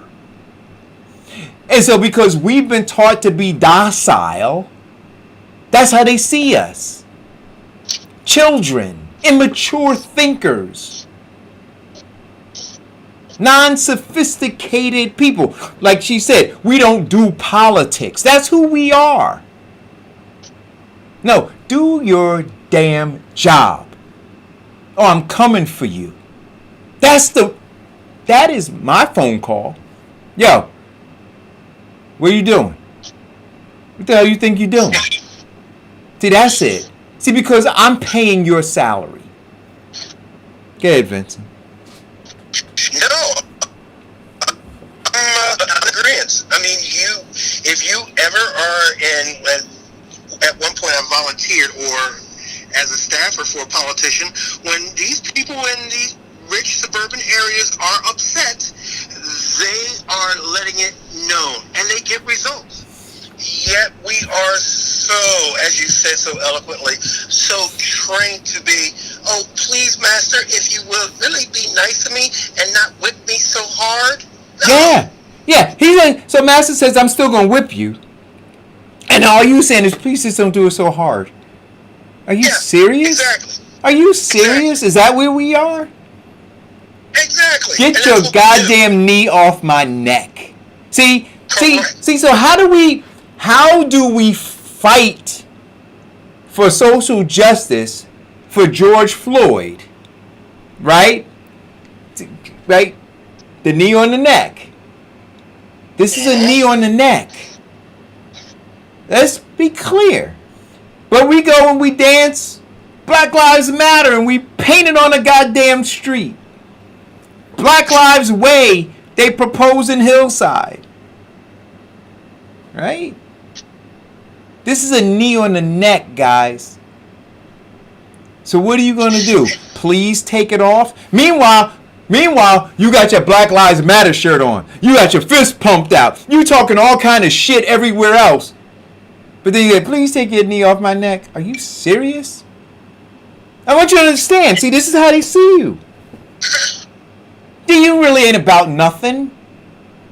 You gonna march and you gonna protest, but you ain't really about nothing. But you're marching for no reason. If you're going to march and if you're going to protest, this bill in which they're trying to get passed is a good reason to get off your butt and to go and protest. Because, like I said, we're talking about a great deal of people facing eviction, a great deal of people facing foreclosure, a great deal of landlords who are in the urban areas are losing their properties, and you need to get off your behind and fight for what's yours. It didn't take them anything to give $1 trillion to these big corporations. Yet you're not even fighting for what's yours. You're not even fighting for the property in which they overtax you on. Come on, people. It's about time that we stop sitting up there doing nothing and waiting for somebody else to do something for us. The least you can do for everybody listening to this show, everybody singing online, is make a God-blessed phone call. The least you can do. And don't be nice. Be direct. Be intentional in what you say. Remind them that they work for you, not the other way around. Remind them that their election should be coming up, and you will remember this. See, but I'm telling. But here's the, like I said, Vincent, because unfortunately, a lot of black folk. Yes. I can't say it enough.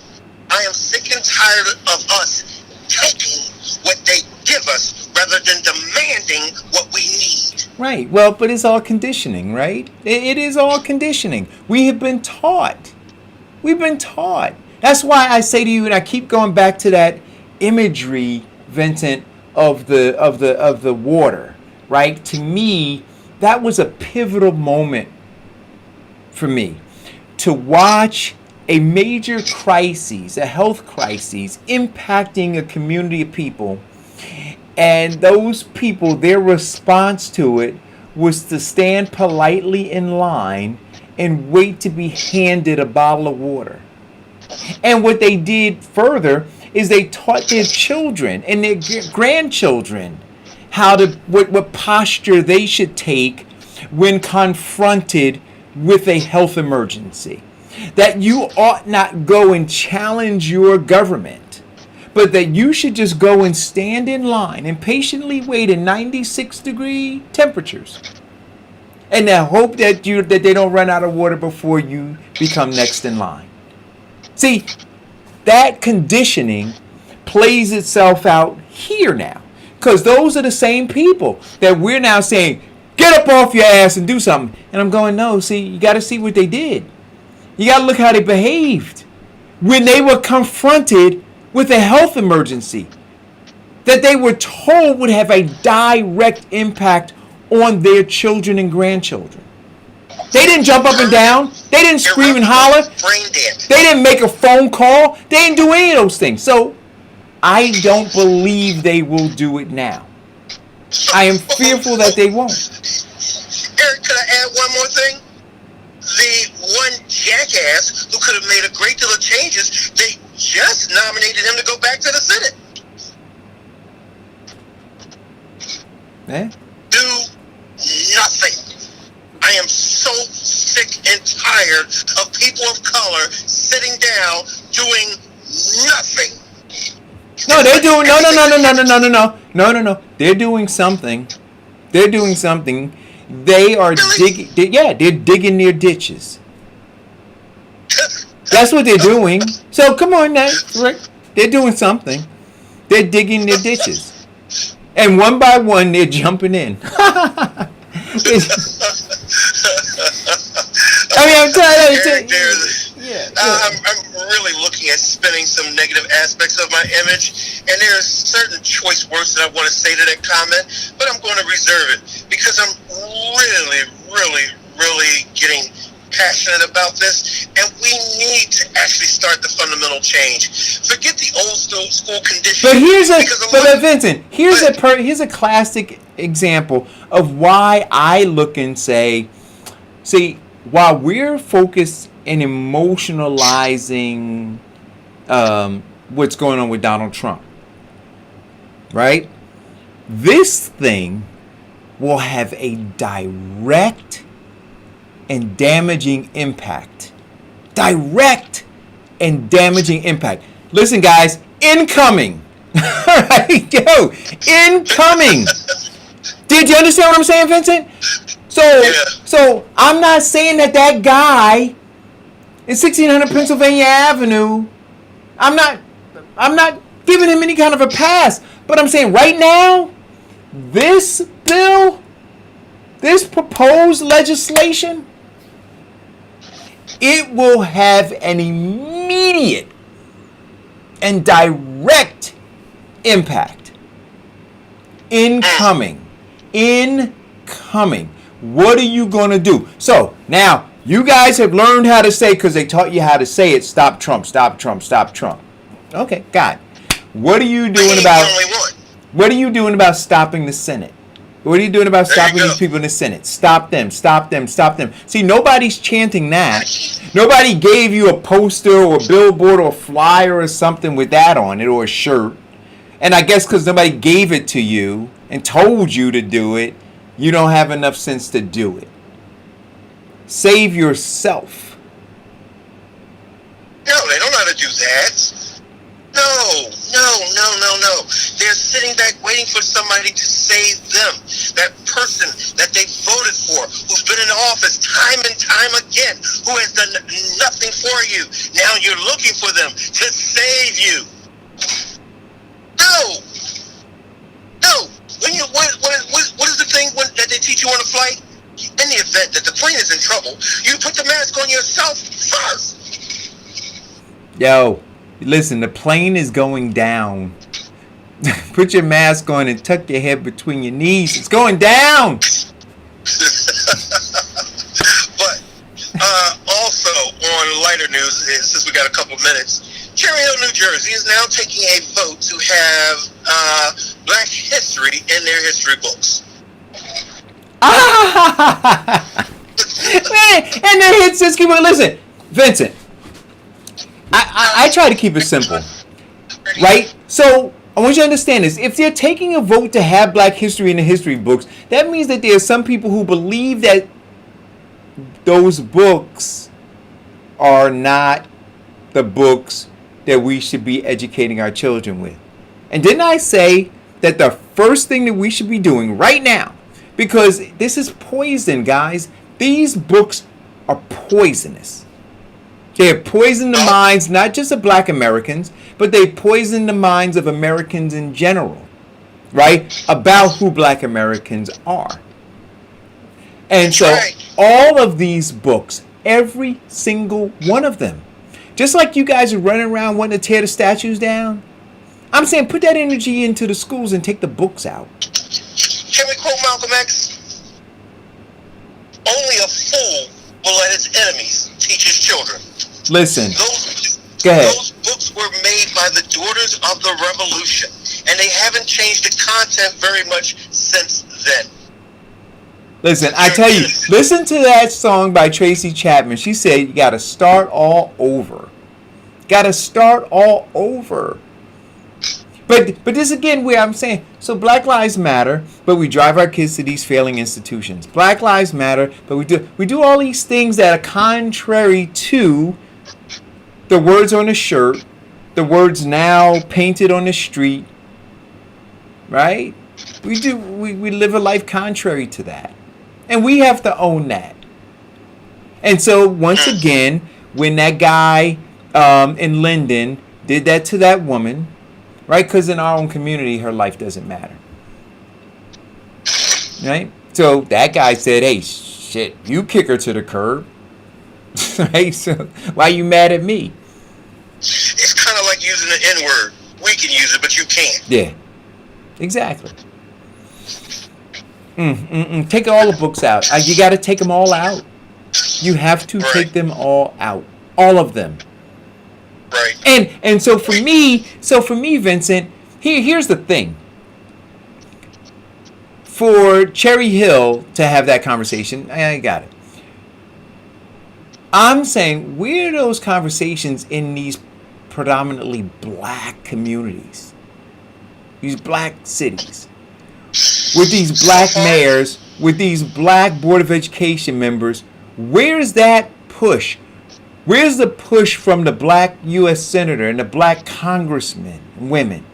Where are they talking about this? See, they're going to wait until because they lack political courage, right? So they'll wait until somebody else sacrifices and brings the fight. And then once the sacrifice is made, oh, wait, you know what movie this reminds me of? Gladiator. Do you remember?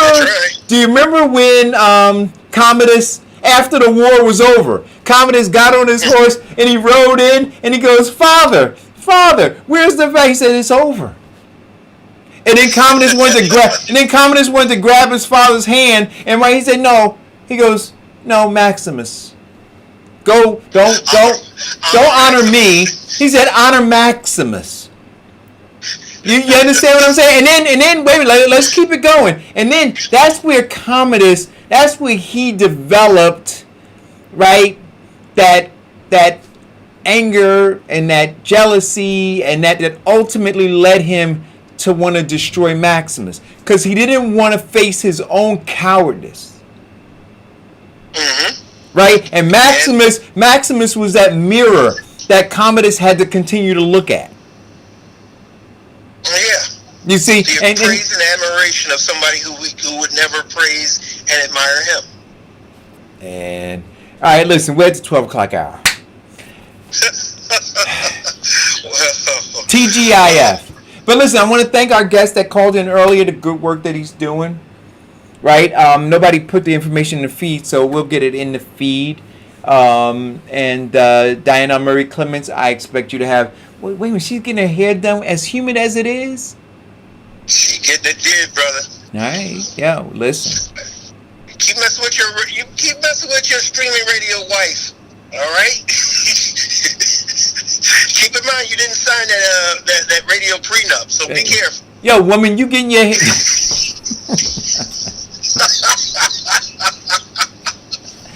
Oh gosh. Well, listen, I gotta say this. To all of the folks in Union, thank you so very much, Vince. I didn't tell you, we sold out yesterday at the farmers market. I don't go because I'm usually too exhausted, but I heard that the energy there was amazing, and folks once again just came out and supported. So I want to thank everybody for doing that. Thank you all for tuning in, listening this week. I hope you got some news and information that can help change the trajectory of your life. Hey, Vincent, that was me throwing it to you. I'm catching it. I got you. All right. Well, listen, it's been a great and exciting week. We have learned a lot, we've grown a lot, and we've shared a lot. We've expressed our agreements with one another, but also we've learned to agree that we disagree. I never go a day without learning something that enriched and empowered my life. And I thank you, Eric, for doing that and allowing me to share that. Now, please, out there, be safe. Wash your hands. Wear your mask. Keep your social distance. Stay in the house. And please, make those phone calls. Demand what we need. I'm Vincent Squire on behalf of Eric Dawson and Diane, who's getting her hair did, queen of streaming media. We want you to stay safe, and if it's God's will, we'll be back Monday to share with you some new opinions and thoughts. God bless everybody.